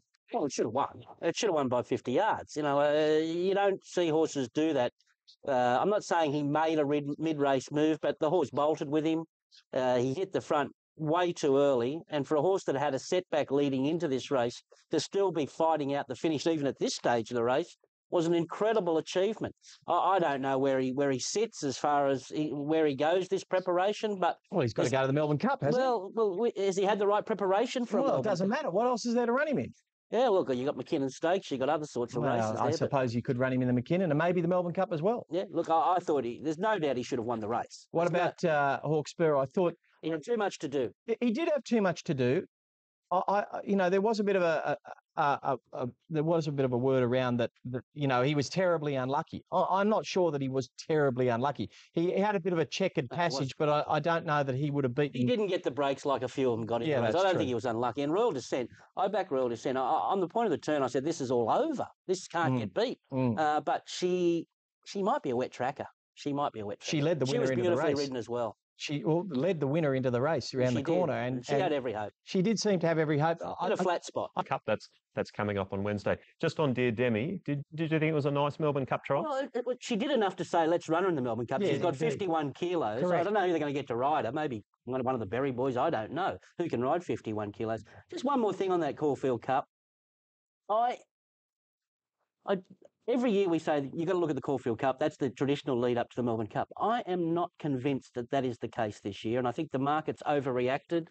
Look, I say, look, Dandino's got a chance, and Faulkner's, deserves his place. But to be first and third favourite, that's a total overreaction. I'll tell you what has. We'll see what happens in the Geelong Cup too this week. It's been a bit of a pointer in recent years towards the Melbourne Cup. That's coming up on Wednesday. Don't finish that cup. That's the Sporting Bet Geelong Cup of these field of internationals and local at Geelong with plenty of Melbourne Cup theatre on the line. Button Voice, all the early money was $3.60 into, so it was $2.25 this morning. It's all gone the other way now. $3.30. Of course, those who've got the fixed odds have got the Tamby deductions to deal with as well. And second to view in the Melbourne Cup. By the barest possible. Crime Scene for Godolphin ran sixth in the Geelong Cup and then ran second to Shocking in the Melbourne Cup. And of course, they've got the doubles. American and Dunedin. Yeah. They go. And Polish Knight probably a length slow, and Forgotten Voice just came out a little bit awkwardly, and he and Brigantan had a brush at the start. Goldoni began well, so did Warwick down on the inside in the pink colours. And Verdant is pressing on as they said he would, and he's going up towards the leaders, down towards the post. And Ibasenko trying to slot in. Forgotten Voice about third down to the judge.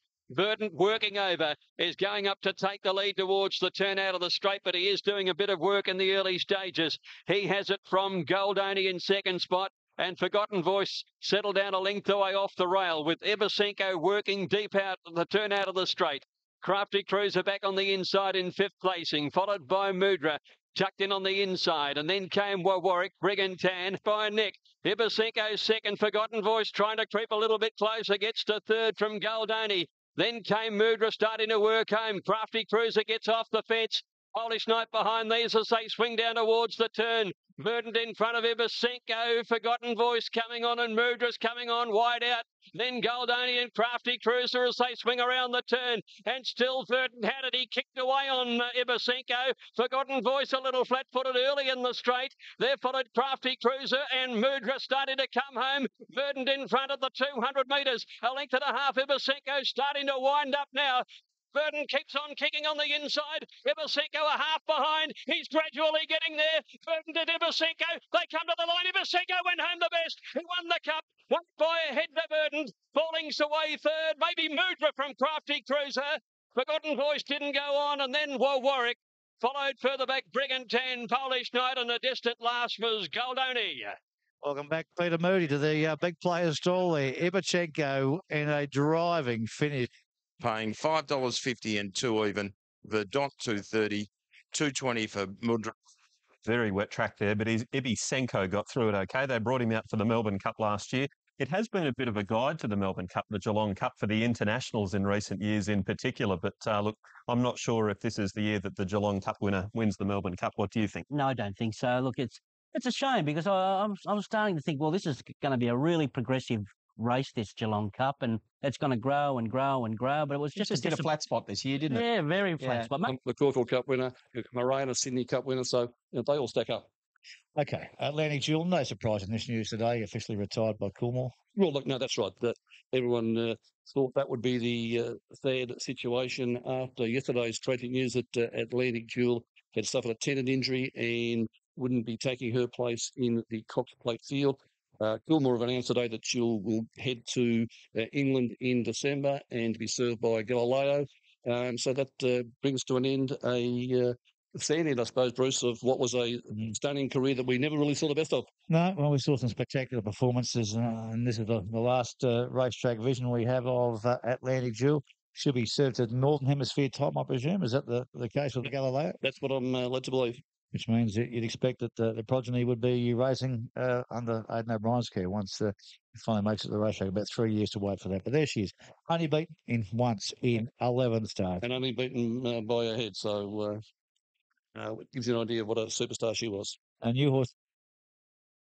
Last year, of course, at the Sea Siren, winning the Group 1 Manikato Stakes. In the event last year were Buffering, Temple of Bloom, and Bell Sprinter, all finishing unplaced. So they're back to try and do battle again this year. This time, though, they take on Samaretti, who's the hot favourite for the race. I look at the market, 225 it is now. It's been the only runner really back to win this race, 260 into that mark now.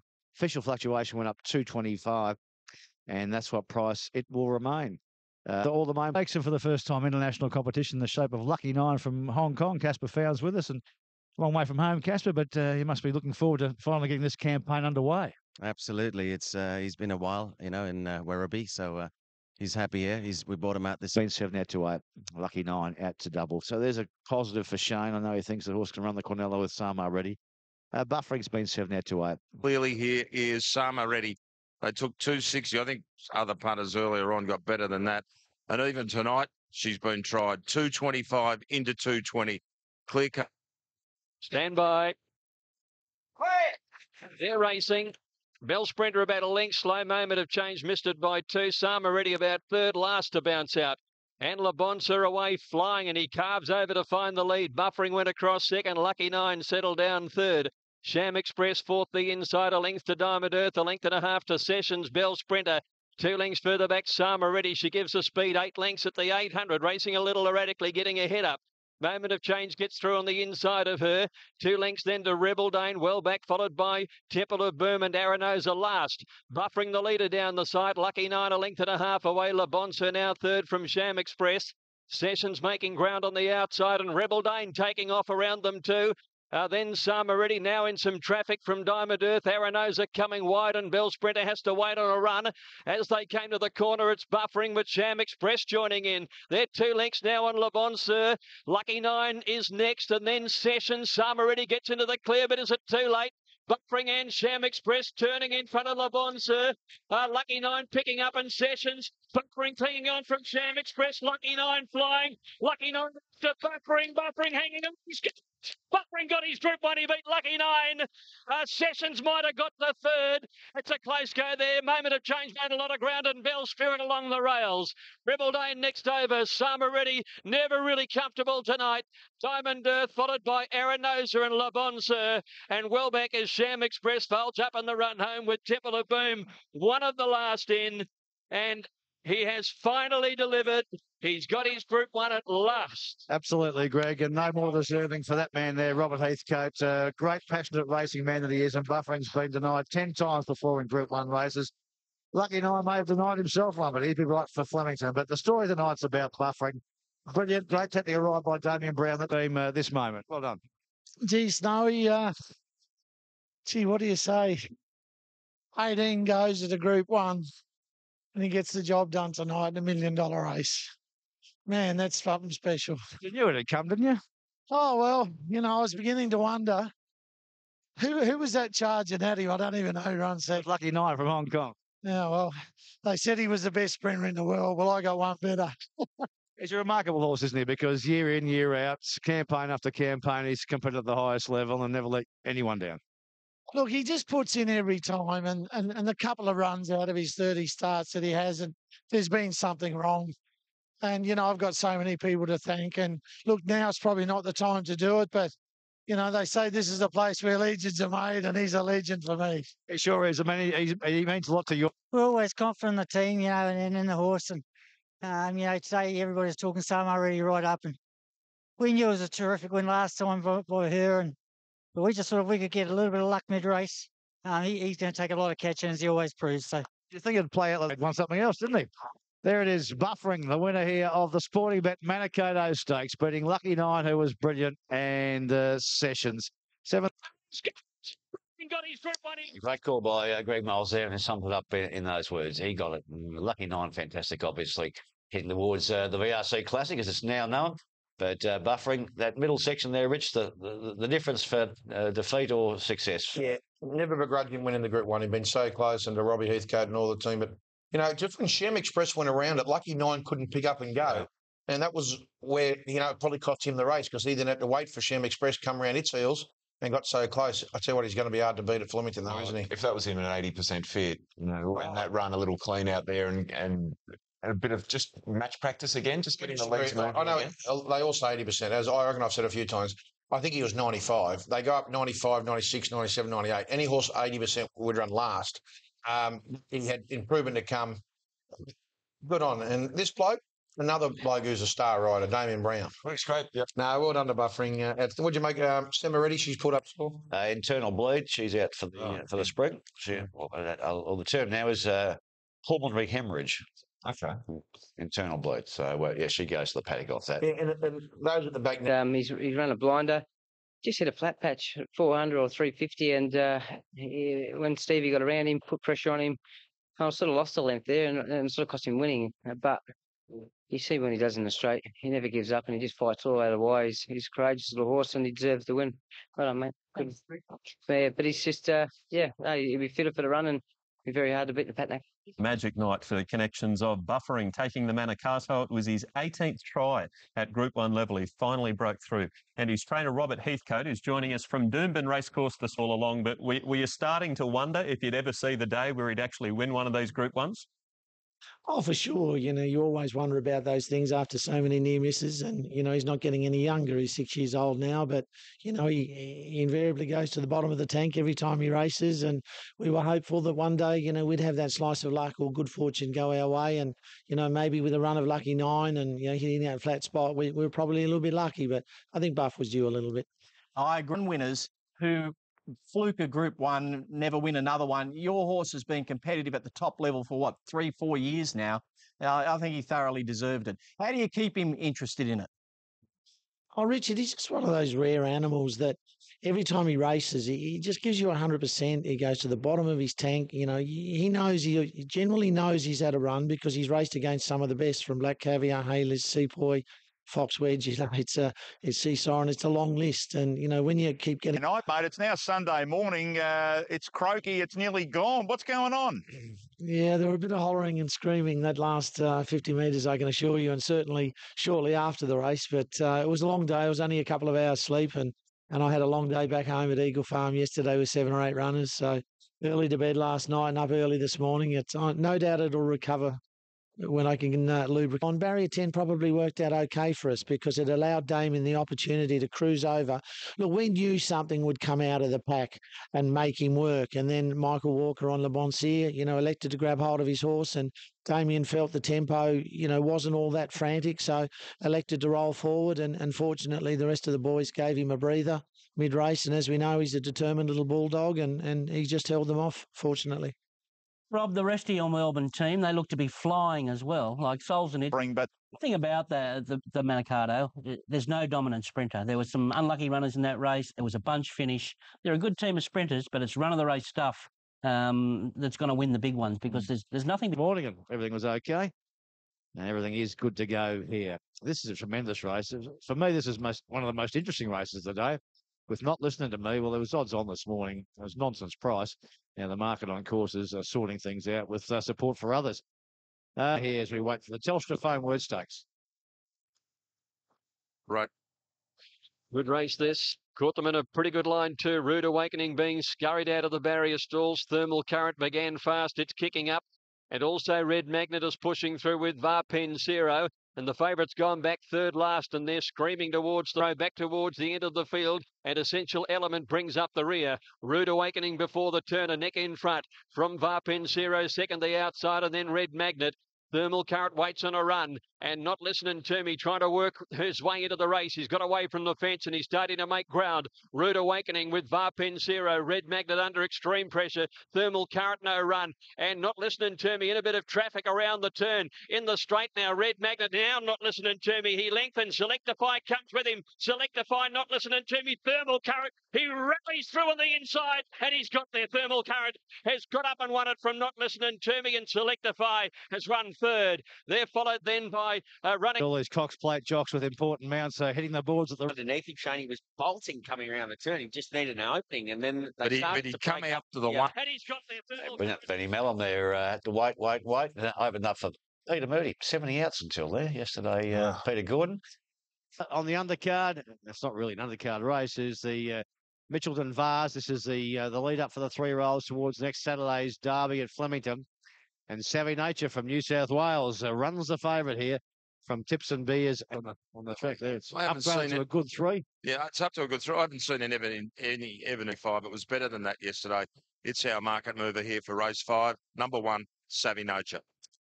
And Drago missed the start by 2 lengths. Savvy Nature jumps well, but McDonald just grabs hold and eases back in the early part. All rigged up, and Mantle Lafay. They're the first 2 down to the judge, ahead of Drago, who's pushing through between them. And they lead at the turnout of the straight, and Mantle Lafay got a little fright there, and he's run quite deep at the turnout. And out towards the 1,600 metres they go. And it's Mantle Lafay hanging out wide. Drago on the outside of All Rigged Up, the leaders. The 800 turn. Drago by 2 lengths. Great Esteem second. All Rigged Up, the rails third. 1.5 Mantle Lafay. I don't think he's got a turn right yet. A length and a half further back is Tips and Beers over on the inside, being followed by Storm Approach. And now Savvy Nature's moved up outside of Pinstripe Lane and is 6 lengths off the leader. At the 600, Drago by 2 lengths, All Rigged Up in Great Esteem. A length and a half, Mantle of Fay. Storm Approach off and running. Tips and Beers trying to squeeze up on the inside. Savvy Nature's off the bit. He's trying to respond, but Drago shot 3 lengths in front around the home turn. All Rigged Up running on from Storm Approach. Savvy Nature crabbing around the bend, but he is still making ground, and Pinstripe Lane's got his back. Drago's all out, and now Savvy Nature claims him. Whipping the left hand from McDonald. He wants to lay in, but he takes the lead from All Rigged Up, and Pinstripe Lane running on. He hasn't been happy on the course, but he's too good, Savvy Nature. Away he goes by 2.5, All Rigged Up second. Pinstripe Lane a length and a quarter third. And then Tips and Beers, Drago, Storm Approach, a long break, Mantle Lafay. And the last one home was Great Esteem. Well, job done here for the favourite, Savvy Nature, and he gets the kill in the Vars en route to next Saturday's Derby. But a very strangely run race. Who would have thought Drago would lead, kick for home at about the 700 or 800, and they'll be out by the home turn. All rigged up ride by Sammy. He was just too good for those. Easy work for him, Shane. It was. He relaxed beautifully. The tempo was strong in that race. They really rolled along, Drago. Stripe Lane a length and a quarter third. Well, he's the real threat to Complacent, no doubt. If he's not favourite, he's second favourite. For mine, he should be second favourite. $1.80 yesterday, but he beat a horse. Well, I think it showed yesterday with Savvy Nature. I'm not talking now how markets are so reactive with races because he's now gone above Complacent. I think Savvy Nature's a terrific chance. He never looked comfortable, never travelled, yet he still beat them. But he's entitled to beat them. They were C-grade compared to where he's going to be. But Complacent's beat him on his merits twice in Sydney, and it's still clearly the one to beat in the Derby. He needs everything to go his way to beat Complacent. But he's deserved peak. How's he favourite? I don't know. He needed to win that race yesterday by 6 or 7 lengths to say that he'd made some sort of ground on Complacent. There's a 200 to 1 shot that's flopped into second, and a nice horse, Pinstripe Lane, that's still fresh and improving toward the Derby that's run on into third. Is that the right form race for a Derby, Victor? Well, the winner. Don't worry about the race as such, but the winner's good. Great result for the Templetons to get a Victoria Derby, Richard. And as you said yesterday, as soon as they crossed the line, they said, Savvy Nature's favourite. Well, now they've had the whole lot of day approach to it, and that's the right market. As I said yesterday, I said the brunette. Shea Train's Savvy Nature was the winner. He was coming off a third in the Spring Champion Stakes behind Complacent. Times in Sydney. What is the key to you beating that other horse next Saturday, do you feel, at this stage? Running faster than him over 25 open. Not more simpler than that. I'm always mindful that, you don't want to be making too many excuses. The reality is we've met him twice and he's beaten us twice. And so we really need to lift our game a little bit and to improve and so that we can be competitive and just be that complacent and deserved focus. 3 races to go before we attack that. This is the first thing of the quaddy, though. This is the Moonee Valley Drake International Cup. What impact it will have on the Melbourne Cup? Well, not too much. Tanby's qualified and in, and the rest of them who are nominated need help. Brigno probably try and track him, and here's the market. Sacked. They're away and racing. Rayburn, the one that was about a length slow down on the inside. And in the early stages, Steve Arnold grabs hold of Tanby and he's straight out the back. And Mourinho finds the lead pretty comfortably in the early stages ahead of Shoreham and Mujadale on the improve on the outside. Sneaker Peak has posied up nicely. He's 4th on the outside of Precedence. And then Shoreham, Sneaker Peak couldn't have had a better run. 2 lengths to Rayburn, Precedence. Got to take care and Tanby are together at the end, but only 6 or 7 is covering them now. Business End coming up and Mujadale is applying more pressure. It's Mourinho still a narrow leader. Sneaker Peak just a length away, looks to have something to give. Shoreham no run at the moment, and Old Precedence is taking off under Craig Williams to put himself in with a show for Bart Cummings. And Tanby's getting onto his back to run home as they neared the turn. Mourinho still has it. Precedence looming strongly on the outside. Shoreham about to get clear. Mujadale dropped off. Sneaker Peak dropped off as well. Mourinho headed by Precedence. Precedence dashed to the front now from Mourinho. Shoreham's out and starting to finish. Precedence by 2 lengths. Shoreham trying hard. But Old Precedence is back and gets in the winner's stall. Beat Shoreham and got to take care. Got up on the fence into 3rd placing and then came Mourinho. Behind them is Mujadale, Tanby, Rayburn and a distant last Sneaker Peak. Well, there's the Bart Dream still alive here. He's got 52 kilos. He'll need at least one to give him any hope of making the field with a bit of attrition. But so try and make it 4 straight Melbourne Cups and to give the great man Bart Cummings with his grandson James their first ever runner together.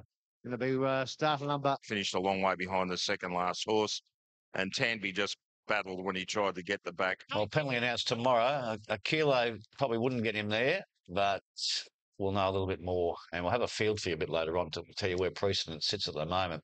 He's the best one out of that for sure. Could he line up for a 4th? Oh, gee, he's going well, this horse. He raced really true yesterday, which is good for him. Yeah, he was there to win, wasn't he? And he wanted to win around the corner. He just had that head angled in towards the leader and off he went and was really strong through the line. What a fantastic horse as well. If a cup start, he probably goes on to a Queen Elizabeth and he's a serious chance in a race like that. That's become, such an important race with that bonus to the back. It was great. I've never seen him settle so well. Usually he's aggressive and wants to fight the rider and doesn't want to, behave himself, but he travelled beautifully for Williams yesterday and he was a winner a long, long way from home. What about the Cup? He's got 52 in the Cup. Don't be stupid. Now, look, he's had 3 goes in the Cup and he hasn't run too I know badly. He's got a big fan club and he would run in the and first James half. says, we want to get Bart to the Cup, and we all would love to see Bart This at is the Bart's Cup. only horse in the Cup. So what?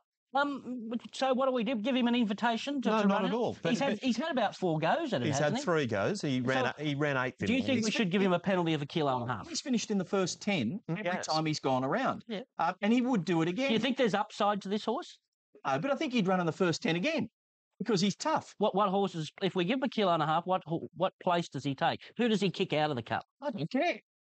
I don't care, but I don't think they should give him a penalty to invite the horse because Bart trains him. I don't know if there's any precedence before him as far as Moonee Valley Cup winners getting penalties, so maybe that could tell the tale. Now circled by punters from all avenues. The infield's choir. This is a weight for age to share for the first time. The Crystal Mile. And Toy Deeney from Sydney is favourite. Here's the Epsom handicap form on show. This is the Schweppes Crystal Mile. Toy Deeney at $3 and solid. They go. And Sacred Falls missed it by about 1.5 lengths or so. Speediness jumps well and Raindrum got out nicely. Transporter is being hard ridden to try and find a position near the lead. And second effort is up there as well. Toy Deeney's allowed to balance up early and he's gone back about 3rd or 4th last. In the 100 left to go. Second effort, the leader will try and back it off now. They've gone quickly the first half.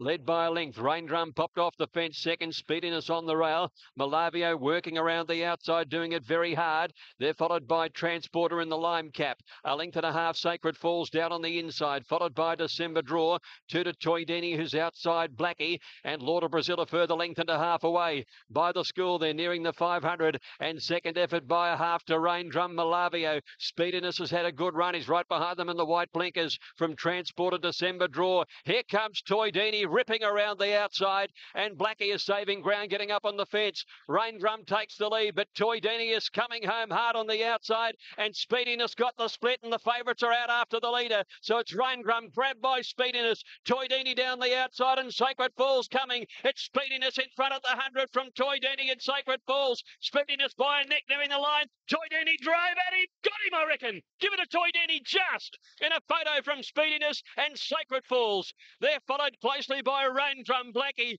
A break back in the field, then to Malavio, December Draw, followed by Transporter, and towards the end of the field, Lord of Brazil, and last to finish, second effort. Well, Blake Shin'll hit the board here with Toy Denny. Last possible stride. Looked as though Speediness was home and defying Toy Denny, but not as they hit the line. We'll get that confirmed. It will be number 10, and there it is. Toy Denny wins the Crystal Mile. Speediness every possible chance. Sacred Falls ready to win a race. 330 SPD paid 320 and 160. The Quinella was 540. Guy Walter there with Toy Denny. Tough wins. You think Speediness finally is going to get a bit of luck. Well, he had every bit of luck yesterday. Just wasn't good enough to hold off Toy Denny. Epsom Form's holding up magnificently this spring in Melbourne. And Sacred Falls just about ready to win an Emirates. Well, if Baban doesn't run there. Tuesday morning, Chris told us that he was very close to accepting with Sacred Falls in the Cox Plate, and as he said, and I saw it in a newspaper article, he said if I knew Atlantic Jewel wasn't there and this horse being a colt, he said I probably would have accepted with Sacred Falls in the Cox Plate, but it wasn't to be. He turned the corner only 10 days ago, I think. That was 10 days ago Tuesday, so a couple of weeks ago now. So he's right on target now for the Emirates Sacred Falls, and yeah, he'll love Flemington too. Just a little bit of a give in the track too. Well, Solzhenitsyn's going to McKinnon, and not the Emirates. So these three home here, and Raindrum, well, he's going great, Raindrum. Again, with lack of racing. I can't believe that Speediness didn't win that race. Craig Williams could not have ridden that any better, and he was just beaten by a horse that probably wanted it more on the day, didn't he? He was really. A lot of people are saying Sacred Falls was unlucky because he cops a prat about here. But look at the run Toy Denny had to make. He did it all on his own. You'll see, keep your eye on Sacred Falls. Just get checked a little bit there. Yeah. But Toy Denny, look at him. He's already making his run. And he was entitled to stop when Speediness got the dream split through. But I thought it was an amazing win, this. And he's definitely the horse to beat in the Emirates. He's a terrific trainer, Guy Walter. And he had this horse I know it's hard to say, but he had this horse underdone in the Epsom. And it's probably cost him the race, but he'll get a dividend at the end of the carnival here. I agree with you. I think he'd have been unlucky not to win if he hadn't, because he had to do it so hard. Likewise, he did get checked a little bit. He got pinballed a little bit, Sacred Falls. But Sacred Falls, I think he appreciated the Moonee Valley track, which is inherently softer than some of the other tracks. Whether he then produces that again on a firmer track, I don't know. But I have to say, Toy Denny, is a very gritty win. He'll go to the... Atlantic Jewel with a tendon injury, but the favourite, It's a Done Deal, the only horse to beat Atlantic Jewel. He's $4.40, looking for his sixth Group 1. Puissance de Lune at $4.80. Long John, can the 3-year-old do it? As Pete Snowden's... Let's get to the yard. Blake Warrior, able to win it twice. So you win it once, you're a legend. He won it twice, and only one horse, of course, has won it 3 times, the mighty Kingston Town. There's Fields of Omar. Let's get to the yard, have a look at the market. You know what's been happening throughout the week, and not much has changed in the countdown to the market. There it is. It's a Done Deal favourite from Puissance de Lune and Long John. He looks okay. And then Puissance de Lune, Happy Trails, Long John would definitely want to get as close as they possibly can. And virtually at this great track, you're close anywhere. It's a magnificent stadium to watch this magnificent race. Now, late, It's a Done Deal, 440 into 420. He's going to run. Ready, and Happy Trails links in down to gate number 2. And here's Shameless Award, one of the 2 3-year-olds engaged this year. Lining in next to Happy Trails. Long John has gone. All set. Side glance a little bit shifty in the gates. They're away. It's a done deal. Jumps well near the inside. Side glance was a bit slow. Mullakillock and Seamus will water away quickly. The grey Puissance Staloon right there with Long John as well. Down to the judge. Puissance Staloon wanting to over race early. Long John 3 wide. Seamus Award kicks up and he's going to lead in the Cox Plate. Side glance recovers quickly. He's got up fourth along the inside. They were followed by Super Cool. Next Mullakillock and Fiorente going around the outside. Trap deep followed by Happy Trails. It's a done deal. Can't get in at the moment either.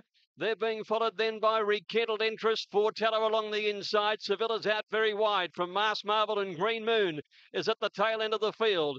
Making their way towards the 1200 metres. Seamus Award led narrowly. Super Cool on his outside. Side glance a length away. Fiorente's right up there. He's in fourth placing. He's done a bit of work and he's still 3 wide. A length Long John getting a nice trail. Followed Puissance Staloon. It's a done deal. A length further back in the field, then Mullakillock, the outside of Happy Trails. 2 lengths behind them, Fortello with 1,000 to go. Seville Rekindled Interest are next. Then came Mask Marble and Green Moon as last of all. Seamus Award, the leader in the Cox Plate at the 800. Fiorente's now only a neck away. Side glance running third on the inside of Super Cool. 2 lengths then to Long John, Puissance Staloon, and it's a done deal out wider. Happy Trails next from Mullakillock, and they're followed by Seville. Fortello's well back with Rekindled Interest and Mask Marvel, and still Green Moon is last. 500 left to go. Seamus Award a neck in front of Fiorente running second, and they're followed wider out now. It's a done deal starting to run on, and Sevilla's coming. Then Super Cool. Puissance Staloon was battling around the turn. Into the straight still. Seamus Award and Fiorente going at one another. 3 lengths in front from Super Cool. Here comes Happy Trails. It's a done deal was boxing on, but Seamus Award still led by a length and a half, and he shook off Fiorente. Happy Trails is coming down the outside, and Fortella's coming. Seamus Award in front. Happy Trails having the last lunge at him. He dives, misses. Seamus Award. The mate has won it from Happy Trails and Fiorente. Close up Fortella. Super Cool, and then came Side Glance, followed in by It's a Done Deal. Long John, and further back in the field, Mullakillock, and then came Seville. Mask Marvel, the next one over. Puissance Staloon as well back, so is Green Moon, and Rekindled Interest is last in the Cox Plate. One of the most remarkable stories ever in a Sporting Bet Cox Plate. A horse is a maiden, wins his first race as a Group 1. Toughest 2 minutes in sport. And what a result for Danny O'Brien and for Chad Schofield, an apprentice winning a Cox Plate. Happy Trails, Brave and Fiorente, fantastic. But what a story here for Danny O'Brien, and well done to what happened. A horse would get into the Cox Plate at the last minute and a maiden and be declared a runner and win. Happy Trails was absolutely brilliant. A great ride by Dunn. Fiorente went forward today, was great. Fortell a very good late, but this is all about Danny O'Brien, and we're going to catch week to some extent. Yeah, it sort of hasn't gone to plan. We would have loved to have been winning the start, winning the Guineas is coming here as favourite, but a couple of things went against him as races. But today we just got our chance to get out there, make our own luck, and just show what a good colt this is. He could have easily been a Guineas winner and a Cox Plate winner, but we're pretty happy to take the Cox Plate. When did you really make your mind up on Tuesday to run the horse? I know you've said all along that there was a chance you'd run the horse in it, but when did you say, yep, we'll have a crack? Well, look, we're always wanting to run, but we're well aware of the criteria for this race, and that we were going to be the last person into the field. So, and that happened. We were first emergency, and certainly, we had a bit of good fortune there with Atlantic Jewel coming out. So, not much has gone his way the whole spring, but the last 7 days it's really gathered momentum, and here we are now. It's the Cox Plate, Danny. You've got a Caulfield Cup on the mantelpiece. This is another one of the majors for you. Must be really proud of you and your team. Yeah, it is. Look, I've got a great team of people. As you know, all these stables have got great people, and I'm no exception. I've got some unbelievable people who work with me. They've been with me for a long time. A lot of them there when we won the Caulfield Cup, and they're not easy to win. These majors, your opportunities don't come along that often. And that's what really happened out there, Chad. But you just won the Cox Plate.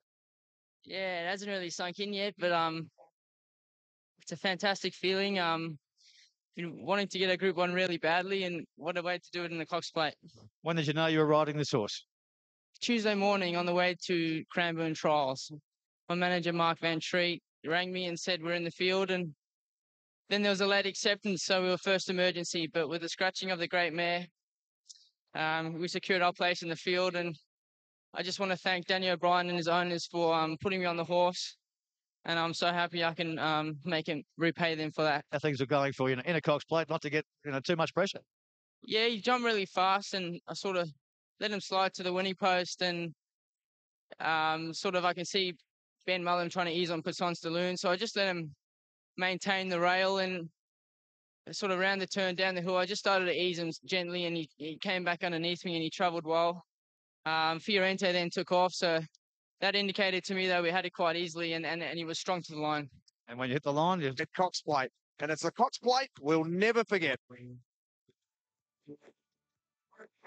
Point, but it's quite irrelevant. He was the best horse on the day, wasn't he? Yeah, look, I suppose it is a bit unique, but he certainly was justifying of running in the race. His 2 runs at the mile and the start and the Guineas were full of merit and were similar profile to other 3-year-olds that have run really well in the race. So he had 9 starts, 8 in group races. The only race he didn't run in was the English, black type was English Banner, which was this day last year. So he's performed at the highest level. He had better credential going in than so you think to some extent. So, I mean, all that argument is relevant. And you wouldn't have been in the field unless Atlantic Jewel was scratched. Yeah, correct. Look, we were well aware that we were going to be the last horse in the field, and rightly so. You know, all the other horses had won major races, so we did need a little bit of luck. We ended up first emergency, and then, you know, unfortunately for Atlantic Jewel, she had the injury, and we got our chance. He's been in from Chad. Well, even remember the start. You were the only horse that was on speed, and you were still there. And then I know he protested as well. But the others that were near the speed, they finished back with the ambulance. Yeah, look, both his runs at the mile were fantastic. You know, the start was really solid up front, and he hung on super, and only just got shaved out. And he's running the Caulfield Guineas. You wouldn't see many bigger runs than that. He was for the betterment of the race. Yeah, I think so. I mean, Bob Scarborough certainly made some good points there on your program there in the morning, that he had a similar profile to So You Think, who they let run. And, wouldn't we have deprived ourselves of something if So You Think didn't run in the Cox Plate as a 3-year-old? It's probably, there's more merit to it for a 3-year-old because you really don't know where the horse's ability is going to finish. So if you deny a horse, like, say, if they'd left So You Think out and possibly our horse, you would have had 2 great winners as 3-year-olds, which the race really does thrive on that little bit of an angle with the 3-year-olds. Short of the week was that you've won the race. You've won the race yesterday with Atlantic Jewel coming out and getting a run in the field, and go back to your first major in the Caulfield Cup, of course. Maldivian being withdrawn with Master O'Reilly. He's not Cabernet. You've got this bad luck, and you've turned into your good luck twice. Yeah, look, I've always said to him that I was the unluckiest guy with Maldivian because instead of getting 16-1, Master O'Reilly at 6. He couldn't go a step past 2,000 metres, so he was never going to win that Caulfield Cup. How was that tower? And to win 2 Group 1s this spring, that you shouldn't forget that, even though she's fallen short of the Cox Plate, she's had an amazing spring. Could you have beaten her yesterday? I don't think so, no. She's as good a filly as I've seen, particularly when she gets to a mile and a quarter. She's an amazing filly. Trails having the last lunge at him. He dives, misses, shoots the ward. The main got it from him. Yep, first career victory. Cox Plate going to Seamus Ward, the 3-year-old by Schnitzel. Super sire. You can sire sprinters, stayers, Cox Plate winner, hurdle winners, steeplechasers, everything. Schnitzel, he's a beauty. Happy Trails was fantastic in defeat. Fiorente Brave from a Melbourne Cup point of view, and a 4-teller. Excellent. Let's talk about your winner here, Seamus Award. And I think the script went as good as Chad could have hoped for there. It did. No, we obviously had the plan to be positive on him. All his starts, apart from the Guineas, he's been up on the speed, and left it with Chad. I just said, you go forward and see what happens. Cox Plates can often throw up surprises, but he found the lead comfortably, and the horse rated really well. And more importantly, I think he just put enough pressure in coming to the corner to get the others off the bridle, and we held on. Is it a bonus for you when Long John was going to up? I thought, geez, if Long John and Chad went bang, and he didn't go a half head, he went 3/4 of a length in front to show that he wanted the lead, and that was the big difference. You take nothing away from the winning ride of Chad Schofield, and obviously it's his moment in the spotlight, but Dwayne Dunn's ride on Happy Trails not only determined his fate and gave Happy Trails such a good chance, but it put an end to It's a Done Deal and Fiorente's hopes as well. If you go back and watch that early aerial footage, he just kicks up that little bit. Well, you can see there on the footage chart. And Dunn just keeps holding his position, just holding that little bit of a margin so nothing can cross him. And Fiorente as well, having to push around early to try and get in somewhere. They were really caught out from those wide gates. I'll tell you what, dimensions of the way you can watch these feature races. I'll have the horse in front, Joe. Yeah, in the run. Yeah, this is where he kicks Danny, and using that weight advantage, Fiorente, giving as much as he can, but still going to tell the tale, isn't it? Yeah, no, that's the real interesting part about weight phrase racing, isn't it? You're putting these horses that are obviously all top class horses, but at different stages of their careers, and the weights scale says that it's even with the big advantage, 3-year-olds don't win out of turn. They're once a decade sort of events. So exactly. Well, is that going to be the horse's best attribute going forward and continuing on at weight for age, not only come the autumn, but also as an older horse? Is that fact that he can go forward like so many good weight for age horses we've seen in recent years and really tough it out? Yeah, I think that's a real great attribute for a weight for age horse. Played at the same time. Here he is for the beaten jockeys. The horses run terrific. We had a good run in transit, so the winner just had 10 kilos, easy run in transit, give a good kick off the top of the home bend. And we were coming late, but obviously we needed another hop. Yeah. But the horse has done a great job. He stood up today, and he's the underdog all the time, and I think he deserves a bit more respect than what he's got. I decided to go forward after the jump. I sensed they weren't going to go that quick, and I rode him to his strengths, which he's a staying type of horse. I took my time to get there. They went relatively quick to the first turn, and then the pace backed off. I got there about the 1200, and I felt I was travelling like the winner from about the 1200 onwards. At the 600, I was smoking. I was travelling better than Seamus Award, I thought. It was a great duel up the running, but probably a softer draw and a better run in transit. He probably wins the race, but take nothing away from the winner. He's a really good 3-year-old. It was a great Melbourne Cup trial from my bloke. Yeah, he ran great, Richo. Like I said, he's never run a bad race in his life, and it's a shame that he never drew a little bit better. Just had to work around to the mile and end up slotting outside the lead a bit. He was tough. When the sprint went on, he was a little bit flat-footed, but Chad on the winner, 49 or 50. Really accelerated well. But no, my horse toughed it out well, and he's onto the cup, so it should run good. It was a bit of a muddly run race, which was what we didn't want. But the trial luck to be fair. And I think we weren't gonna. If we went back like his normal racing pattern, we weren't gonna win the race anyway. So I elected to travel 3 wide where he was comfortable. He didn't really have I didn't feel the speed to burn up around them at the time. So I elected to travel where he's comfortable, and he just finished off fair. He'll go to the paddock and hopefully come back a better horse in the autumn, and let's focus on that now. Was a little bit keen heading forward. Just took me a little while to get him settled.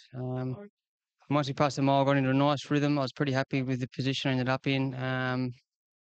Sort of wheeled out to make our run. When the pressure came, he stayed on, but he didn't stay on with any brilliance and didn't sort of quicken up and get back into the race. So might not have handled the valley all that well. And if he pulls up, I assume. And what about the Williams trio? Seville was probably the pick of them. I thought Seville was Seville. I thought Seville was terrific. Like coming off a Metrop, the mile and a half back to that, his run was terrific heading towards the cup. He's on Stalloon's out of the spring. Bossy's on the Jetaway already.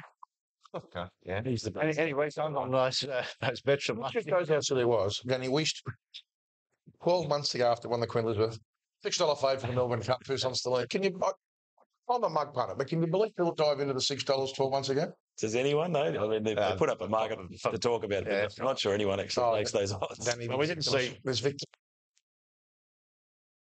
Anyway, well, that's right, Bruce. Spoke to Jerry Ryan just a matter of minutes ago, and Puson Stalloon is out of the Melbourne Cup, and there's a question mark over his racing future. He will those things, but I think it was just an incredibly brave decision to run a maiden in a Cox Plate. A brave decision to put an apprentice jockey on, and what turned out to be incredibly astute decisions, both of them. So well done to all concerned there. That is a phenomenal win. Phenomenal win. In a race for Seamus. What a result. An incredible result. Start number 10 in a race for Seamus Award, and that's his first win, and ridden by an apprentice jockey too. And that apprentice jockey I'm referring at some stage and try and pinch that break. But what was the decision-making process as you were going through it? When you decided to push that button? Yeah, obviously, he's a colt by Schnitzel who genuinely are sprinters, and also he'd never been over the trip. So I was mindful of that, but at the same time, he had no weight and he was a very fit horse. I had Fiorente outside me, and I knew that, and I could see him travelling very well, sort of past 1,000 and so on. So when I got to the 800, I increased and just kept increasing slowly. And it wasn't long after that, Fiorente dropped the bridle, and I thought, well, there's favourite beaten. And there's you in front with Fiorente to the outside here. Great vision this. Coming up around the bend, you feel right now we've got to let her rip. yeah, this is when I start to increase. Gave my horse a slap there, and Blake's probably still travelling there, but as we hit the corner, my horse railed really well and pinched a break on the field and so on. That's a marvellous trait you got. I see you had the whip in the left hand, you give him a slap in the left hand straightening up, and you pull the whip through straight through to the right hand. Did you teach yourself all this, or it's a fine art with a jockey pulling a whip through? Yeah, that was chat with Chad, but let's just look back on some of the other horses there. What happened to all these favourites there in the Cox Plate? I don't know. I really don't know. Puissance de Lune, obviously, there's a problem. He's pulled up, and as Andrew said, he might be retired.